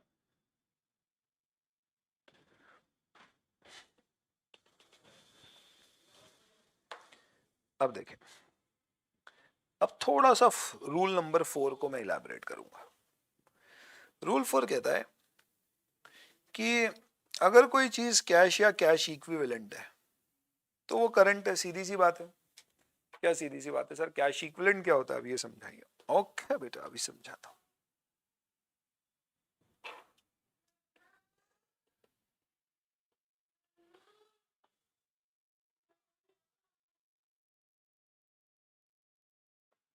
What is cash equivalent? Cash equivalent की डेफिनेशन है asset that are readily realizable in cash, asset that are readily realizable in cash,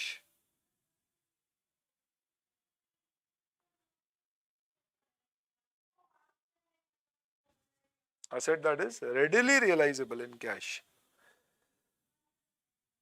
with insignificant risk of changes in value, जिसे आप आसानी से कैश कर सकते हो और उसमें वैल्यू चेंज होने का कोई सिग्निफिकेंट रिस्क नहीं है, डर नहीं। इसे आप कहते हैं कैश इक्विवेलेंट्स। उदाहरण के तौर पे क्या हो सकती है ऐसी एसेट? तो नॉर्मली बैंक बैलेंस और बैंक डिपॉजिट्स, ये कैश इक्विवेलेंट हो सकती है। क्या चीजें कैश इक्विवेलेंट नहीं है? इन्वेस्टमेंट इन shares, gold,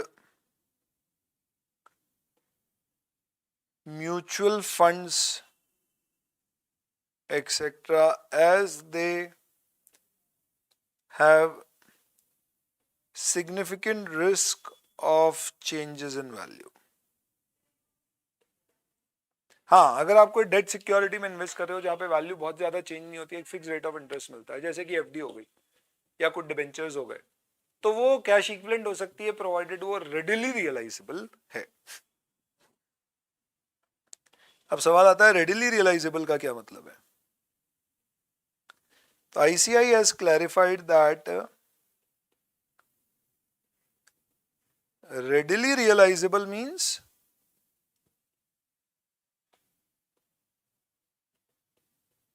realizable within 3 months usually. Readily realizable का मतलब है जो यूजुअली 3 महीने के अंदर अंदर रियलाइज हो जाए, उसे अपन रेडिली रियलाइजेबल कहते हैं। और सर हम तो बड़ा कंफ्यूज हो रहे हैं। क्यों कंफ्यूज हो रहे हैं आप? सर कभी आप 12 महीने कहते हैं ना, कभी 3 महीने कहते हैं। अरे मेरे दोस्त, अगर 12 महीने में रियलाइज होएगा तो रूल 3 में करंट है, और तो 3 महीने में होगा सर तो अभी वो करंट ही होगा ना, तो फिर रूल 4 की काहे को जरूरत पड़ी है? अब बहुत सही कह रहे हैं आप। अरे सर क्या कर रहे हैं, भाभी जी घर पे हैं ऐसा लग रहा है। तो दोस्तों रूल 4 ऐसे देखा जाए तो रूल 3 के बाद रूल 4 की क्या जरूरत थी? तो ऐसा है, जरूरत यह है भाई कि रूल 3 क्या बोलता है? रियलाइजेबल। अब आपके पास कैश इन हैंड ही रखी हुई है तो वो रियलाइजेबल थोड़ी ना, वो तो ऑलरेडी रियलाइज्ड है। तो रूल 4 ऐसे के लिए बनाए कि भैया कैश या कैश जैसी जो चीजें हैं वो तो अपने आप करंट हो जाएंगी, अनलेस उस पर कोई रिस्ट्रिक्शन लग गया है यूज करने के लिए। तो थोड़ा एक 5 मिनट 10 मिनट और देना, मैं इसको पूरा होलिस्टिकली समझाऊंगा, तब आपके सारे लूज एंड्स टाई हो जाएंगे और कोई कंफ्यूजन होगा तो खत्म हो जाएगा। इसमें क्या बोला कि अगर कोई चीज विद इन 3 मंथ्स रियलाइज होती है और उसमें कोई रिस्क नहीं है कि वैल्यू वगैरह चेंज होगी, तो आप उसे एक काम करना, करंट तो दिखाना, पर करंट में भी कैश इक्विवेलेंट के नाम से दिखा देना।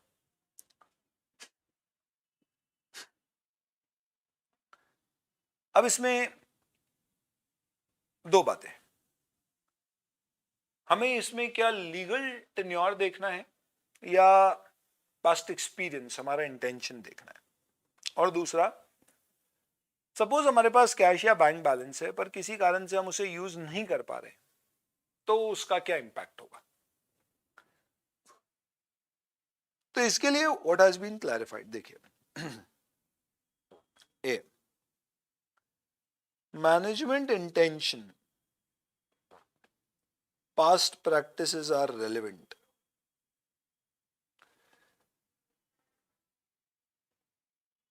to determine whether asset is readily realizable or not. मतलब क्या है इसका, देखिए example, company had surplus cash of 10 lakh, of which it made a fixed deposit for 3 years. Classify if past experience shows the company will encash the FD. अब अलग अलग cases बनाता हूं मैं, चलो। Case A, whenever it needs funds,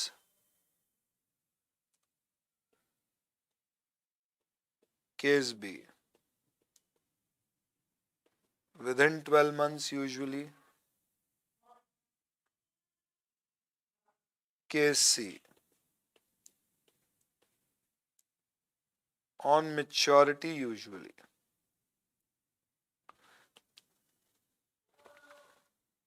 Answer,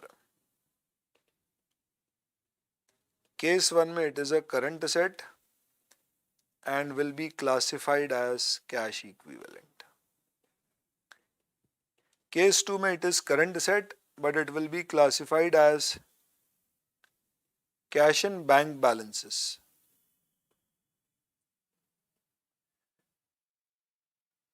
But not under cash equivalents. और case 3 में तो इसे नॉन करंट असेट क्लासिफाई करना पड़ेगा। ऐसा बेहतरीन एग्जाम्पल लिया है दोस्तों मैंने कि जो वाकई गहराई में जाके चीजों को समझना चाहते हैं, इसे एक एग्जाम्पल से उनको ये सब कुछ बढ़िया अच्छे से समझ में आ जाना चाहिए। पसंद आया हो तो जरा चैट में या इमोजीज इमोटिकॉन्स के द्वारा आप अपने भाव व्यक्त करें।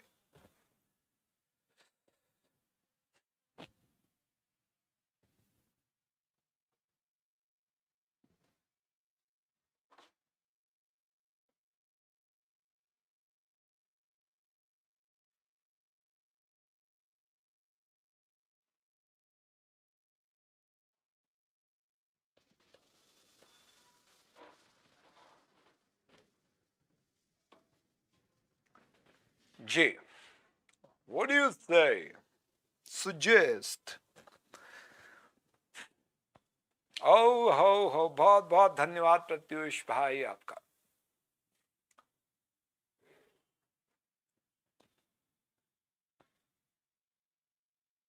आया भाई, तने को भी आया, धन्यवाद। केस भी एक बार फिर से समझाइए, दिबांशु कह रहे हैं। ओके, तो देखो रूल 3 क्या कहता था, intended, expected to be realized 12 months after the reporting date. यहाँ पे क्या हो रहा है, मैंने 3 साल की एफडी करी है, पर मेरा पास्ट एक्सपीरियंस कहता है कि मैं 12 महीने के अंदर अंदर इनकैश कर लूंगा। इसका मतलब क्या हुआ, एज पर रूल 3 ये करंट एसेट है। क्यों करंट एसेट है? क्यों? क्योंकि it is expected to be realized 12 months after the balance sheet date. क्योंकि बोला है केस 2 में हम नॉर्मली 12 महीने में इनकैश कर लेते हैं, यानी एफडी करी 3 साल की है पर 3 साल तक रखते नहीं है, उससे पहले ही पैसे की जरूरत आ जाती है। अच्छा, आपको इतना तो पता होगा कि बैंक में फिक्स डिपॉजिट करते हैं, तो कोई भी एफडी बैंक में आपने करी है तो बैंक आप कल जाओगे और बोलोगे कि यार मुझे एफडी तोड़ना है और मुझे अभी पैसा चाहिए, बैंक को आप अगर अगले दिन जाके ऐसा बोलते हो तो बैंक बोलेगी यार आपने तो 3 साल के लिए करी थी, तो हमने बोला हाँ पर जरूरत पड़ गई दे दीजिए, तो बैंक मना नहीं कर सकती, उसको देना पड़ेगा। फर्क सिर्फ इतना होगा कि जो बैंक ने ब्याज कमिट किया था 3 साल की एफडी पे, वो आपको वो ब्याज नहीं देगी। तो ऐसा लीगली अलाउड है। तो मैं बैंक के पास गया और मैंने बोला बैंक 3 साल की एफडी करी थी, बैंक ने बोला तुम फिर आ गए। हमने बोला क्या करे, जरूरत पड़ गई पैसों की। बैंक ने बोला काहे को करते हो फिर 3 साल की एफडी। हमने बोला अरे उम्मीद तो हमेशा रहती है हमें की जरूरत नहीं पड़ेगी, तो ब्याज अच्छा मिल जाएगा। पड़ गई तो ठीक है, कम ब्याज मिलेगा, जेब से तो नहीं लगे, जो मिला वही ठीक, दे दीजिए। तो बैंक दे भी देगी। मेरा पास्ट एक्सपीरियंस बोलता है कि मैं तो 1-2-3 महीने में जाके ही उसको तोड़वा लेता हूँ। तो ये क्या हो गया, कैश इक्विवेलेंट, भले ही लीगली 3 साल के लिए। मेरा पास्ट एक्सपीरियंस बोलता है नहीं नहीं, नॉर्मली 6-8 महीने साल भर के अंदर अंदर तोड़वाता हूं। तो आप इसे करंट एसेट मानना, पर कैश इक्विवेलेंट में मत दिखाना। तो कहां दिखाएंगे, अभी मैं बैलेंस शीट का फॉर्मेट बताऊंगा तो बताऊंगा कि उसको कहां शो करना। और फाइनली हम बोलते हैं नहीं नहीं, हम तो 3 साल की करी है तो नॉर्मली 3 साल तक ही उसको रखते हैं, भले ही हमारे पास पावर है कि हम चाहें तो उसको कल तोड़ के पैसे निकाल लें, पर हम ऐसा नहीं करते हैं। तो ऐसी सिचुएशन में फिर आप उसे कहां दिखाओगे, you will show it under non current assets. तो ऑल इन ऑल ये जो अपन ने रूल बनाया है ये क्या है, ये बेसिकली बता रहा है कि कंपनी का intention facts of the case के बेसिस पे डिसीजन मेकिंग होती है और इसके बेसिस पे क्लासिफिकेशन होता है। अब इसमें एक चीज और समझ लीजिएगा, if any cash equivalent is restricted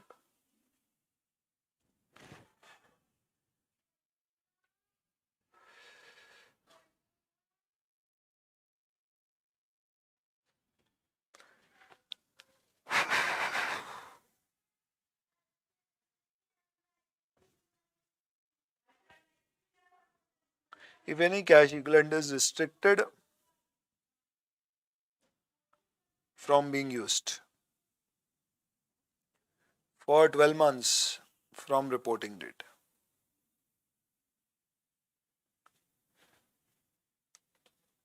then आप उसे नॉन करंट एसेट क्लासिफाई कर दो। ऐसा नॉर्मली कब होगा, एग्जाम्पल इसका क्या हो सकता है, तो इसके लिए अब आपको देखना है रिस्ट्रिक्टेड फ्रॉम बीइंग यूज्ड का मतलब क्या है। This means that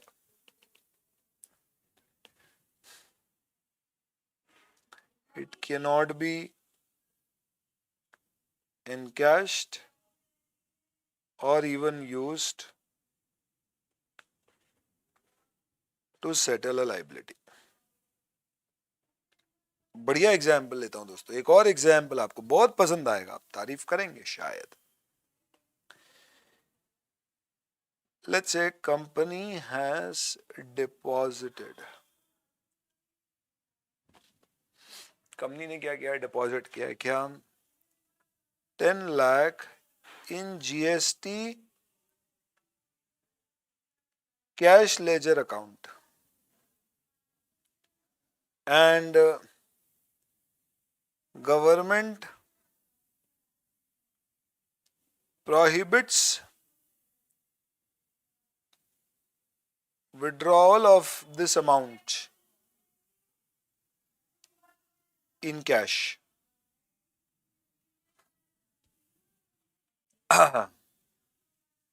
but permits offsetting it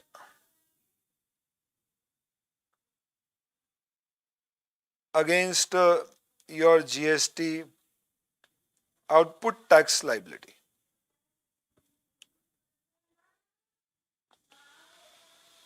How to classify this asset, क्योंकि आपने एडवांस दिया है तो ये एसेट हो गया आपका, तो इस एसेट बैलेंस को आप कैसे क्लासिफाई करोगे on 31st March, if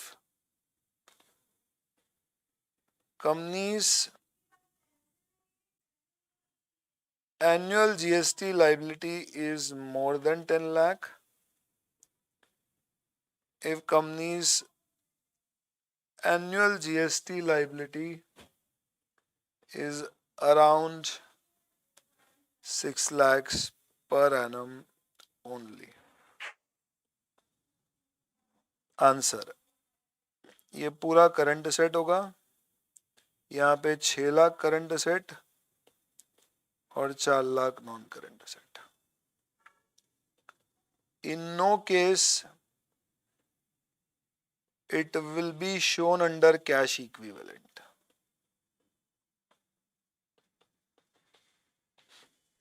But under cash and bank balance. इसका क्या लॉजिक है, मतलब है, अभी मैं समझाऊंगा ये आपको, कहानी है इसके पीछे भी. पहले नोट अपडेट करते हैं.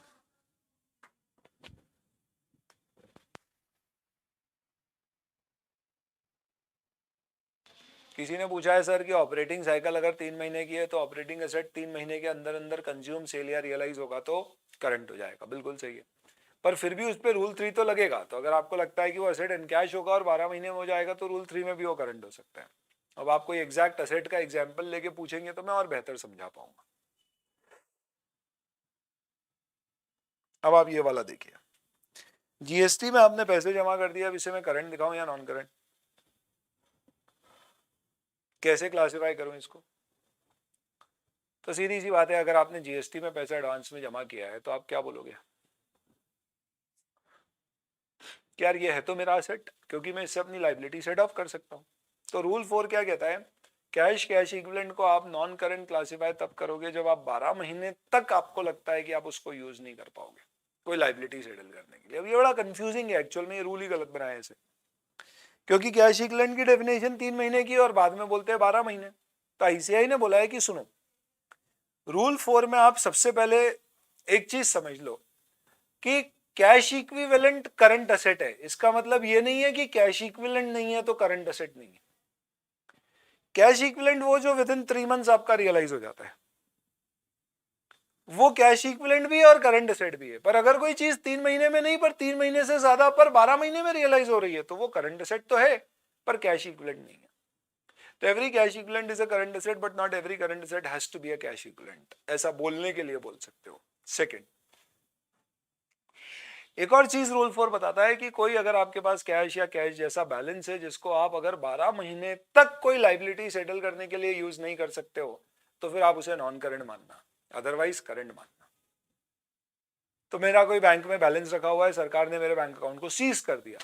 क्यों? क्योंकि मैंने उसमें लेट्स से कुछ डॉक्यूमेंट्स नहीं दिए थे.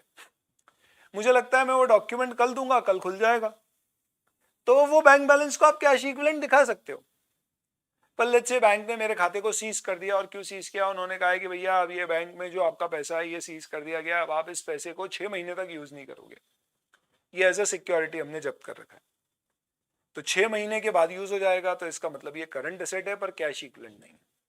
पर बैंक ने खाता सीज कर दिया और बोला ये पैसा देंगे ही नहीं. अभी कोर्ट केस चलेगा, 3-4 साल में जब डिसीजन आएगा उसके बाद डिसाइड करेंगे ये पैसा आपको देना है या नहीं देना है. तो ये पैसा मैं 12 महीने तक अपनी कोई लाइबिलिटी पे करने में भी यूज नहीं कर सकता और इन कैश भी नहीं कर सकता हूं. तो इस पर्टिकुलर केस में ये पूरा नॉन करंट एसेट क्लासिफाई हो जाएगा. तो this is basically what your rule 4 talks about with respect to what cash equivalents and other items for their classification of current and non current. अब इसकी मैं आपको एक समरी बना के देता हूं. आई एम श्योर बहुत सारे स्टूडेंट लिखने में थोड़ा बिजी होंगे इसलिए ज्यादा इंटरेक्ट नहीं कर पाएंगे, but just to kind of summarise.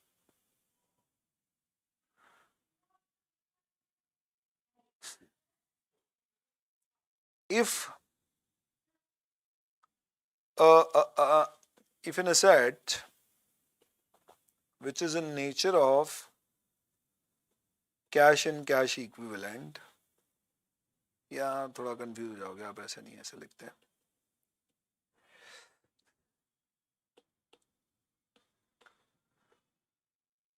Cash and bank balances that are realizable within 3 months are current assets as well as cash equivalents. या ऐसा लिख दो, तो these are बैलेंस शीट में ये करंट असेट्स के अंतर्गत कैश इक्विवेलेंट में शो होंगे. If these are realizable or are usable to pay any liability,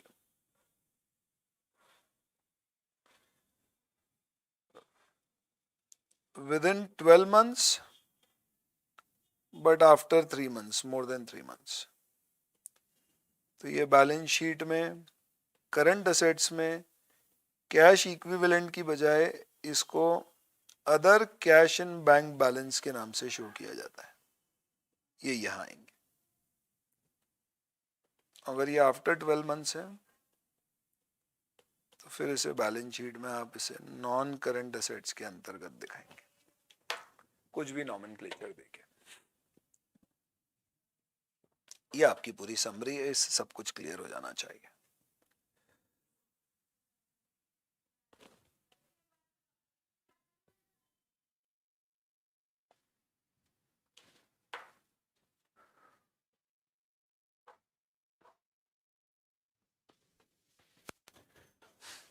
किसी ने कहना है कि भाई अगर केस चल रहा है तो वो कंटिंजेंट एसेट नहीं हो गया क्या? बेटा एक चीज समझना, कंटिंजेंट एसेट और ये जो मैंने एग्जांपल लिया था दोनों में फर्क है, समझना. मेरे बैंक में 10 लाख रुपए रखे हैं और सरकार ने सीज कर लिया, क्या बोल के कि भैया आपने लेट्स से कोई टैक्स पे नहीं किया है, मुकदमा चलेगा और आप हार गए तो इससे आप टैक्स पे करना. तो मैं मेरी बुक्स में वो 10 लाख के असेट को असेट दिखाऊंगा और अगर मुझे लगता है टैक्स पे करना पड़ेगा तो मैं उसकी साइड में लाइबिलिटी दिखाऊंगा. मुझे लगता है कि यार शायद ही पे करना पड़े तो मैं कंटिंजेंट लाइबिलिटी डिस्क्लोज करूंगा. पर हर केस में ये जो असेट है, ये 10 लाख तो मेरा असेट है ना, ये कंटिंजेंट थोड़ी ना, ये तो मेरे बैंक में बैलेंस है. हो सकता है ये मैं आगे यूज ना कर पाऊं, लाइबिलिटी में पे करना पड़ जाए तो मैं उसकी लाइबिलिटी दिखाऊंगा. राइट. कंटिंजेंट एसेट एक अलग चीज होती है. कंटिंजेंट एसेट का मतलब क्या है, मैंने किसी पर केस लगाया कि भैया तू मुझे कंपनसेशन देगा और अभी केस चल रहा है और मुझे उम्मीद है उससे पैसा मिल सकता है, तो मैं बोलूंगा वो मेरा कंटिंजेंट एसेट है. तो बुक्स में ही नहीं आएगा. ये वो नहीं है, ये तो मेरे बैंक में मेरा पैसा है जो सरकार ने जब्त कर लिया. जब्त किया मतलब सरकार घर नहीं ले गई है, बस बैंक अकाउंट को फ्रीज कर दिया है अभी भी मेरे नाम पर मैं यूज नहीं कर पा रहा. ऐसा.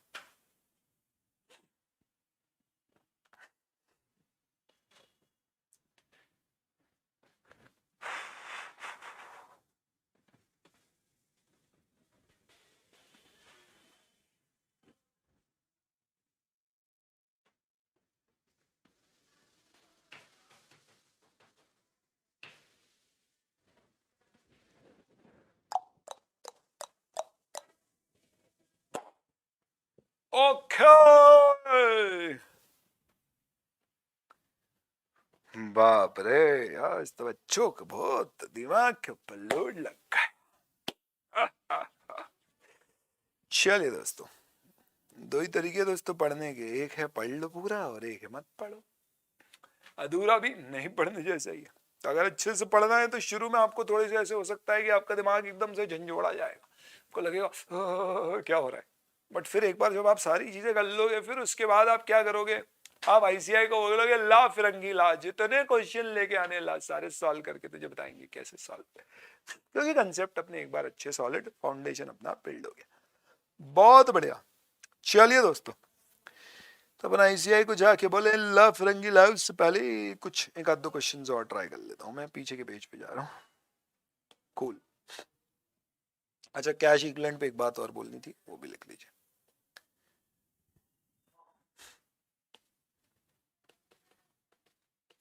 ICI clarification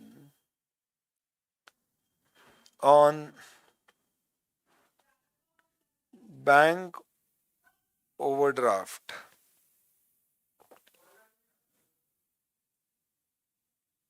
Presentation in balance sheet and cash flow statement, आपने सुना होगा कैश फ्लो स्टेटमेंट जो AS3 में बनाया जाता है, या इसे का एक क्लैरिफिकेशन है, नोट कर लीजिएगा आप। अगर आपने बैंक से कोई एक टेम्पररी ओवरड्राफ्ट बैलेंस क्रिएट किया है, जैसे करंट अकाउंट में 5 लाख थे, एक चेक लग गया हमारा 6 लाख का, बैंक ने बोला चलो ठीक है पास कर देते हैं, 1 लाख रुपए फिर जमा कर देना 2-5 दिन में, इसे बोलते हैं temporary overdraft balance. Balance sheet में it will be shown under liabilities and not deducted from cash and bank balances or cash equivalents. But in your cash flow statement, it is treated as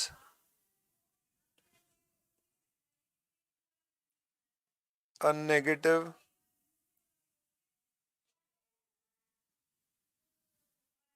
cash equivalent. Hence,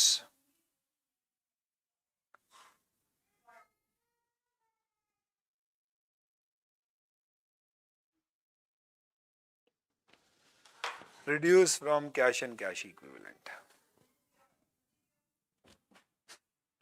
किसी ने सवाल पूछा है sir gold mutual fund अगर 3 महीने से कम है तो क्या कैश इक्विवेलेंट हो सकता है? पहली कंडीशन है कि उसमें इनसिग्निफिकेंट चेंजेस इन वैल्यू होना चाहिए। तो अगर गोल्ड की बात करें तो उसकी वैल्यू सिग्निफिकेंटली चेंज हो सकती है, इसलिए वो कभी कैश इक्विवेलेंट नहीं हो सकता। म्यूचुअल फंड अगर आपने डिबेंचर्स के म्यूचुअल फंड में किया है तो हो सकता है, पर इक्विटी में किया है तो नहीं होगा। एग्जाम में आए तो क्या करते हैं, तो नॉर्मली आईसीआई क्या होती है, investment in mutual fund short term for 3 months है, तो अज्यूम कर लेती है कि उसकी वैल्यू बहुत ज्यादा चेंज नहीं होगी, यानी वो एक तरह से फिक्स रेट ऑफ इनकम वाले होंगे, तो उस तरह से उनको वो आपके कैश फ्लो से रिलेटेड क्वेश्चंस में कैश इक्विवेलेंट मान लेती है। बट डेफिनेशन बेस्ड मैंने आपको एक्सप्लेनेशन दिया। अब एक चीज समझना, आईसीआई ने ये कहा कि AS3 में कैश एंड कैश इक्विवेलेंट्स की डेफिनेशन बैलेंस शीट के कैश और कैश इक्विवेलेंट की डेफिनेशन से थोड़ी सी अलग है। कारण accounting standard 3 cash flow statement कहता है कि बैंक से टेम्पररी ओवरड्राफ्ट लिया है तो आप ये मत मानना कि आपकी फाइनेंसिंग इनफ्लो है, रादर आप उसे नेगेटिव कैश इक्विवेलेंट मान लेना। तो कैश और कैश इक्विवेलेंट के ओपनिंग क्लोजिंग बैलेंस में एडजस्ट कर देना। लेकिन बैलेंस शीट में ऐसा करना अलाउड नहीं है, क्योंकि ओवरड्राफ्ट आपकी लाइबिलिटी है, तो वो लाइबिलिटी में शो होगी, आप उसे एसेट से माइनस करके नहीं दिखाओगे। क्योंकि ये जो नया फॉर्मेट 2012 से लागू किया गया है, इसमें कोई भी लाइबिलिटी एसेट से माइनस करके नहीं दिखाते। पुराना फॉर्मेट होता था जिसमें current asset minus current liability करके नेट करंट एसेट दिखाने की परमिशन होती थी, अब ऐसा अलाउड नहीं। तो इसलिए ध्यान रखिएगा कि बैंक ओवरड्राफ्ट का प्रेजेंटेशन बैलेंस शीट में हमेशा लाइबिलिटी में आएगा, लेकिन कैश फ्लो स्टेटमेंट बनाते समय हो सकता है आप उसे कैश और कैश इक्विवेलेंट के बैलेंस के अंतर्गत दिखाएं, यानी दोनों चीजें अलग अलग हैं। तो इससे आप ये ना सोचें कि ये कैसे हो रहा है, ये दोनों अलग अलग जगह प्रोविजंस दिए गए हैं। कैश फ्लो स्टेटमेंट एक अलग चीज है, बैलेंस शीट का प्रेजेंटेशन एक अलग चीज है। तो इसमें आप बोल सकते हो कि टर्म एक ही दोनों जगह यूज हो रही है तो हम कंफ्यूज हो रहे हैं, बट दोनों का मतलब अपने अपने आप में अपने अपने तरह से अलग है।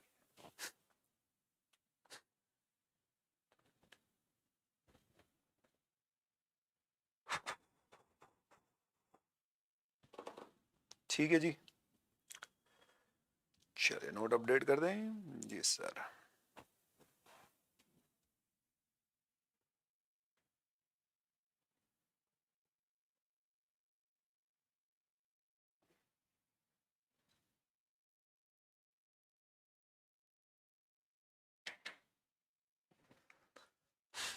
इसके बाद में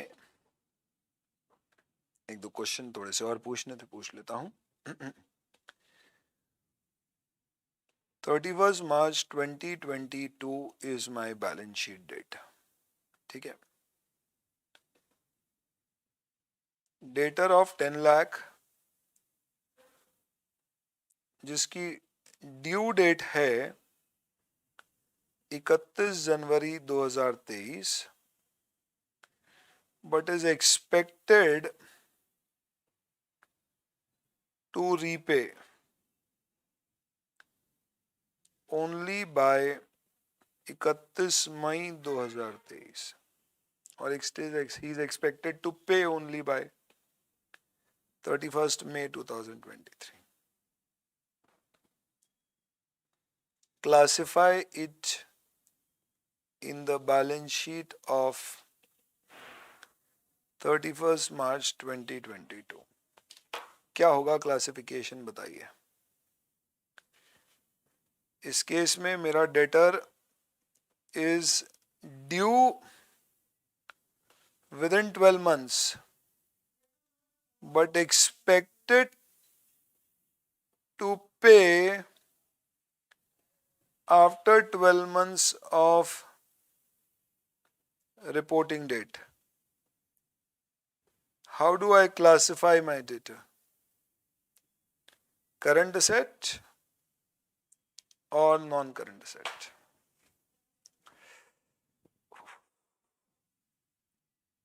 bank cash credit account bank OD होता है क्या? नहीं। सीसी तो अपने आप में हमेशा लोन है, वो फाइनेंसिंग में जाएगा, कैश फ्लो स्टेटमेंट में भी। ओडी मतलब टेम्पररी, यानी आपके करंट अकाउंट को अगर बैंक अलाउ करती है कि आप कभी कभी ओवरड्रॉ कर सकते हो कुछ अमाउंट तक, तो वो ओवरड्राफ्ट है। कैश क्रेडिट बकायदा आप अपना स्टॉक डेटर गिरवी रख के लोन के फॉर्म में लेते हो, इज जस्ट दैट कि वो चलता ओवरड्राफ्ट जैसे ही, उसमें पैसा जमा होता है निकलता है, जमा होता है निकलता है। पर कैश क्रेडिट और ओवरड्राफ्ट अलग अलग चीजें हैं, या कैश क्रेडिट और टेम्पररी ओवरड्राफ्ट अलग अलग चीजें हैं। क्लास बस अपनी अब 5-10 मिनट और है, कंप्लीट हो जाएगी।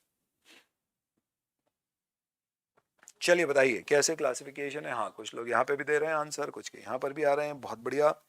तो इस केस में आपको इसे नॉन करंट एसेट क्लासिफाई करना पड़ेगा।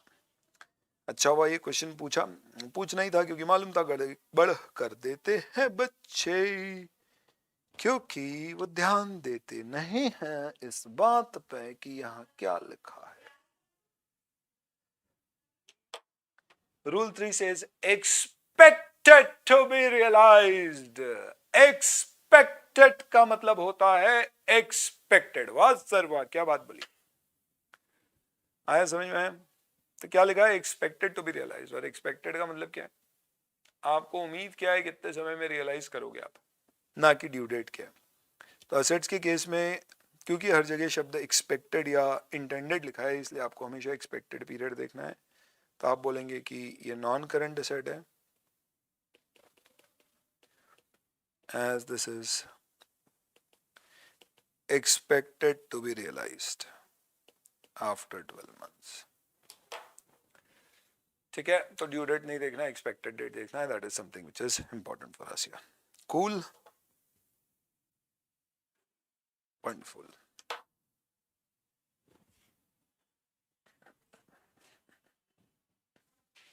That's about it। ये सब आपका किसका डिस्कशन हो जाता है। This kind of completes your discussion with respect to current assets and non current assets. Same जो ये डिस्कशन था, सेम टू सेम यही डिस्कशन आपका करंट लाइबिलिटी और नॉन करंट लाइबिलिटी के लिए रहेगा, एक्सेप्ट वहां पे 2 डिफरेंसेस हैं, वो मैं आपको समझा देता हूँ। पैरा 3, पैरा 2 में ऑपरेटिंग साइकिल की डेफिनेशन है। Para 3 of general instructions to balance sheet of schedule 3 division 1 बताता है a liability is classified as current if एक लाइबिलिटी को करंट क्लासिफाई किया जाएगा कब? If it is expected to be settled within the company's normal operating cycle or primarily held for trading। आप बोलोगे यार लाइबिलिटी में कोई ट्रेडिंग कैसे करता है? ऐसा नॉर्मली आपने कभी शेयर मार्केट में फ्यूचर ऑप्शंस देखे तो उसमें शॉर्ट पोजीशन लॉन्ग पोजीशन दोनों होती है, वो है टिपिकल है, आप इसको इग्नोर करें।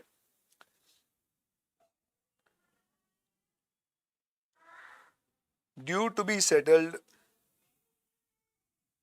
within 12 months after the reporting period, यानी बैलेंस शीट डेट से 12 महीने में ड्यू टू बी सेटल्ड। और ये पहला फर्क है जो मैं बता रहा था यहां पे ड्यू टू बी सेटल्ड दिया गया है, ना कि expected to be settled.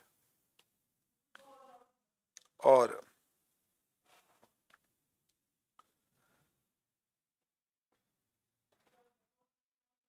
company has no alternative in its hands or on its own,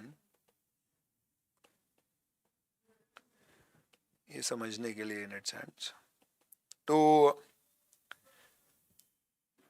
defer settlement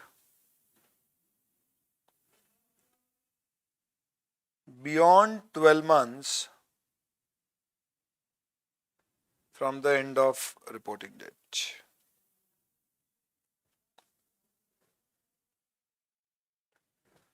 ये थोड़ा सा डिफरेंट है।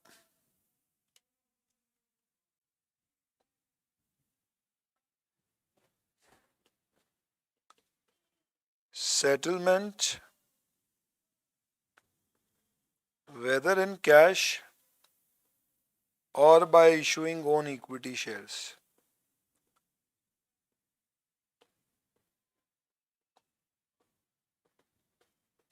will not change the classification of liability.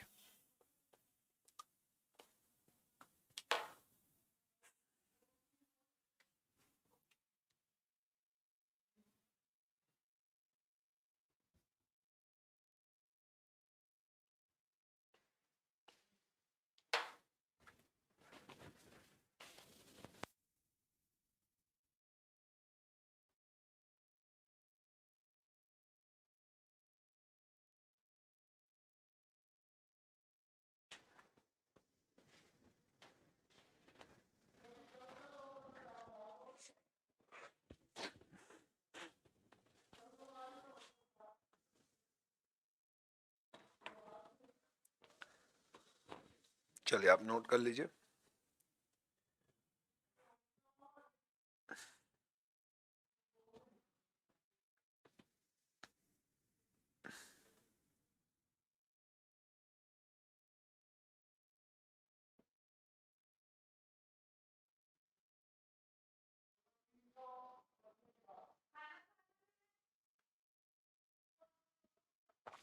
चलिए नोट कर लीजिए, एक बार क्विकली समझा देता हूं मैं।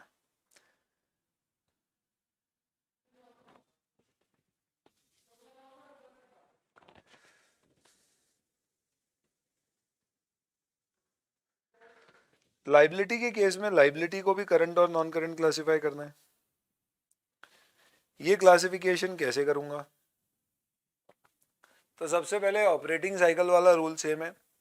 अगर आपको लगता है नॉर्मल ऑपरेटिंग साइकिल में अब लाइबिलिटी जैसी चीज तो कंज्यूम या सेल नहीं होगी यूजुअली, तो आप क्या करोगे? पे करोगे। तो इसके लिए यहाँ पे सिर्फ पहला वाला पार्ट है। करंट एसेट में क्या था? Intended to be sold, sorry expected to be realized और इंटेंडेड टू बी सोल्ड और कंज्यूम। यहाँ पे सिर्फ क्या एक्सपेक्टेड टू बी रियलाइज की बजाय सेटल्ड। तो अगर आपको लगता है कि आपकी लाइबिलिटी कितने समय में सेटल होने की उम्मीद है within the companies normal operating cycle, तो आप उसे करंट क्लासिफाई कर दो, खत्म हो गई बात। तो आपका कोई भी, सपोज फॉर एग्जाम्पल एक कंपनी की ऑपरेटिंग साइकिल 3 साल की और आपके क्रेडिटर 2 साल में पे करना है, तो उस केस में आप उसे करंट क्लासिफाई कर दो। पर ध्यान रखना वापस से सेम रूल लगेंगे। क्या? क्रेडिटर फॉर फिक्स्ड एसेट या मशीन है तो उस पर रूल 1 मत लगाना। क्यों नहीं लगाएंगे सर रूल 1 उसके ऊपर? सीधी सी बात है, क्यों? क्योंकि क्रेडिटर फॉर फिक्स्ड एसेट और machine is not an operating item, तो ये सिर्फ क्रेडिटर फॉर गुड्स और सर्विसेज यहाँ पे कवर होंगे। 2 कहता है प्राइमरली हेल्ड फॉर ट्रेडिंग, इसको आप अभी स्किप कर सकते हो। 3 कहता है ड्यू टू बी सेटल्ड। अब देखो एसेट और लाइबिलिटी में यहाँ फर्क क्या है, समझना मेरी बात। मैंने किसी को पैसे दिए और मैंने बोला था यार साल भर में दे देना, मुझे मालूम है उसको बोलता हूँ पर वो देता 2 साल में, तो देखो कंजर्वेटिव अप्रोच में मुझे उसे करंट नहीं मानना चाहिए। क्यों? क्योंकि मुझे उम्मीद नहीं है कि वो पैसा आ जाएगा मुझे समय के अंदर अंदर। तो कंजर्वेटिव अप्रोच कहती है कि यार रहने दो, आप इसको करंट मत मानो। पर आपने किसी से पैसे लिए और आपको उसने कमिटमेंट लिया है कि आपको 1 साल में देना है, मुझे मालूम है मैं 1 साल बाद भी पुश कर लूंगा, कुछ नहीं बिगाड़ पाएगा मेरा। भारत है, यहाँ पे क्या होता है, केस चलते हैं सालों साल, आती है और लगती है तो सिर्फ डेट, कोई बिगाड़ नहीं पाएगा हमारा कुछ। तो हमारे को ऐसा लगता है कि साल भर के हम तो 2 साल बाद पेमेंट करेंगे। तो क्या मैं इसे नॉन करंट मान लूं? तो देखो ये कितनी गलत अप्रोच है प्रेजेंटेशन की। भाई आपकी जिम्मेदारी है साल भर में पे करने की, लीगली आपको पे करना है तो आप उसे करंट माने। तो करंट लाइबिलिटी में हम किस स्टेज में जाते हैं? हम थोड़ी कंजर्वेटिव अप्रोच लेते हैं कि भैया ड्यू है ना तो करंट है, खत्म। पर असेट में अपनी कंजर्वेटिव अप्रोच ये नहीं होगी कि हमारा हक है लेने का तो करंट मान लो। हमें रादर देखना पड़ेगा उम्मीद है क्या कि हमें तब तक मिल जाएगा, अगर लग रहा है नहीं मिलेगा तो हम करंट नहीं। इसलिए करंट एसेट का रूल 3 कहता है expected to be realized 12 months after the reporting period. ये करंट लाइबिलिटी का कहता है due to be settled 12 months after the reporting period. ये डिफरेंस है। मैंने आपको डिफरेंस इतना हाफ करके इंपॉर्टेंस देके बता दिया कि अब आप इसमें शायद कंफ्यूज ना होंगे। हालांकि इसके क्वेश्चंस प्रैक्टिस करेंगे तो और बेहतर आपको समझ में आएगा। आज मैं आपको बहुत सारे टेलीग्राम पे एमसीक्यूज दूंगा प्रैक्टिस करने के लिए, मजा आएगा आपको उनको सॉल्व करके, बेहतर अंडरस्टैंडिंग आपकी भी होगी इसमें। चलिए आखिरी वाला पॉइंट क्या कहता है? वो एक सिंपल सा रूल है, बहुत ब्रीफ में बता रहा हूं, कल अपन डिस्कस कर लेंगे, अभी अपने पास समय नहीं है। और आखिरी वाला रूल सिर्फ ये कहता है कि कई बार ऐसा हो सकता है कि आपके पास एक ऑप्शन हो कि आप लाइबिलिटी को अभी सेटल करो या बाद में। जैसे कि मैंने एक डिबेंचर इशू किया, लास्ट वाले का एक एग्जांपल लिख देता हूं बस, बाकी कल कर लेंगे इसको discuss. Company has a debenture, company has issued debenture due to be redeemed after 6 months। 6 महीने बाद ये रिडीम होने के लिए ड्यू है, but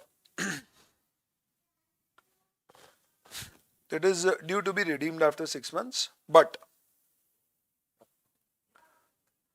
company has option to roll over for another 3 years, whether it is a current liability if A,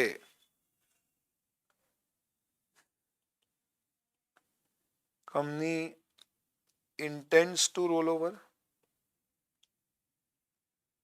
company does not intends to roll over,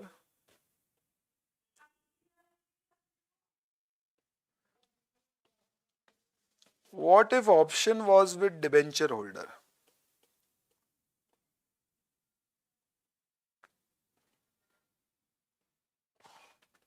And debenture holder intended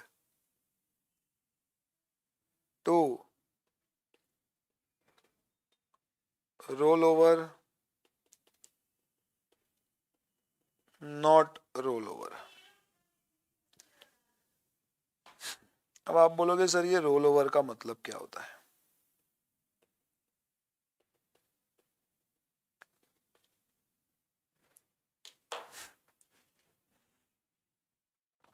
भाई समझो आपके पास खूब सारा पैसा है, बैंक में 5% में एफडी में पड़ा हुआ है। मैं आया, मैंने बोला यार एक्सपेंशन करना है, पैसा चाहिए। आपने बोला अरे सर को देने में रिस्क नहीं है। आपने मुझे 1 लाख रुपए दे दिया, आपने मुझे दिया 1 साल के लिए, बोला 1 साल में वापस कर देना। मैंने बोला जी।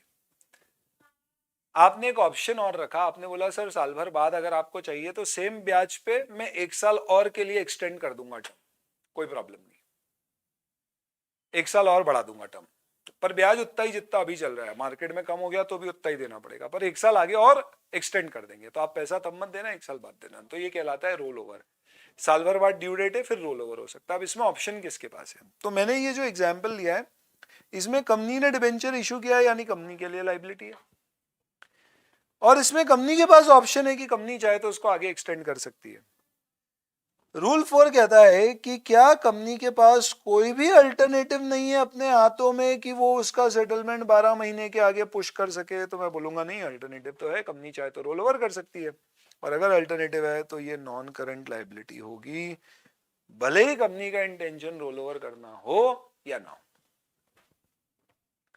लेकिन अगर ये ऑप्शन होल्डर के पास है तो कंपनी ने पैसा दे दिया है, सॉरी कंपनी ने पैसा ले लिया है और 6 महीने बाद उसको लौटाना है। अब होल्डर चाहे तो बोल सकता है रहने दो, 3 साल बाद लूंगा, होल्डर चाहे तो बोल सकता है आज दूंगा। तो आप बताइए कंजर्वेटिव अप्रोच क्या बोलेगी? अपने को तो मान के चलना भैया लाइबिलिटी आ सकती है, व्यवस्था करके रखो, करंट एसेट बना के रखो, कभी मांग लिए तो मैं क्या करूंगा, मेरे हाथ में थोड़ी ना बचना। तो दोनों केस में ये करंट लाइबिलिटी।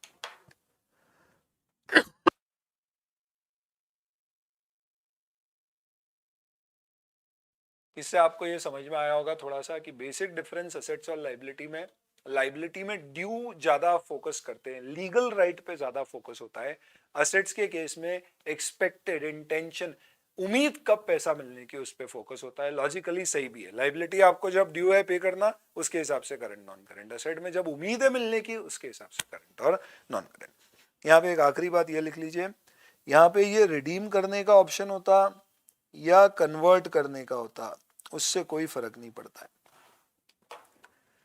यानी अगर ये डिवेंचर रिडीमेबल की बजाय कन्वर्टेबल होते कि भैया 6 महीने बाद मुझे अपने इक्विटी शेयर देके कन्वर्ट करना है, तो भी इसे क्लासिफाई अभी तो आप लाइबिलिटी में ही करोगे।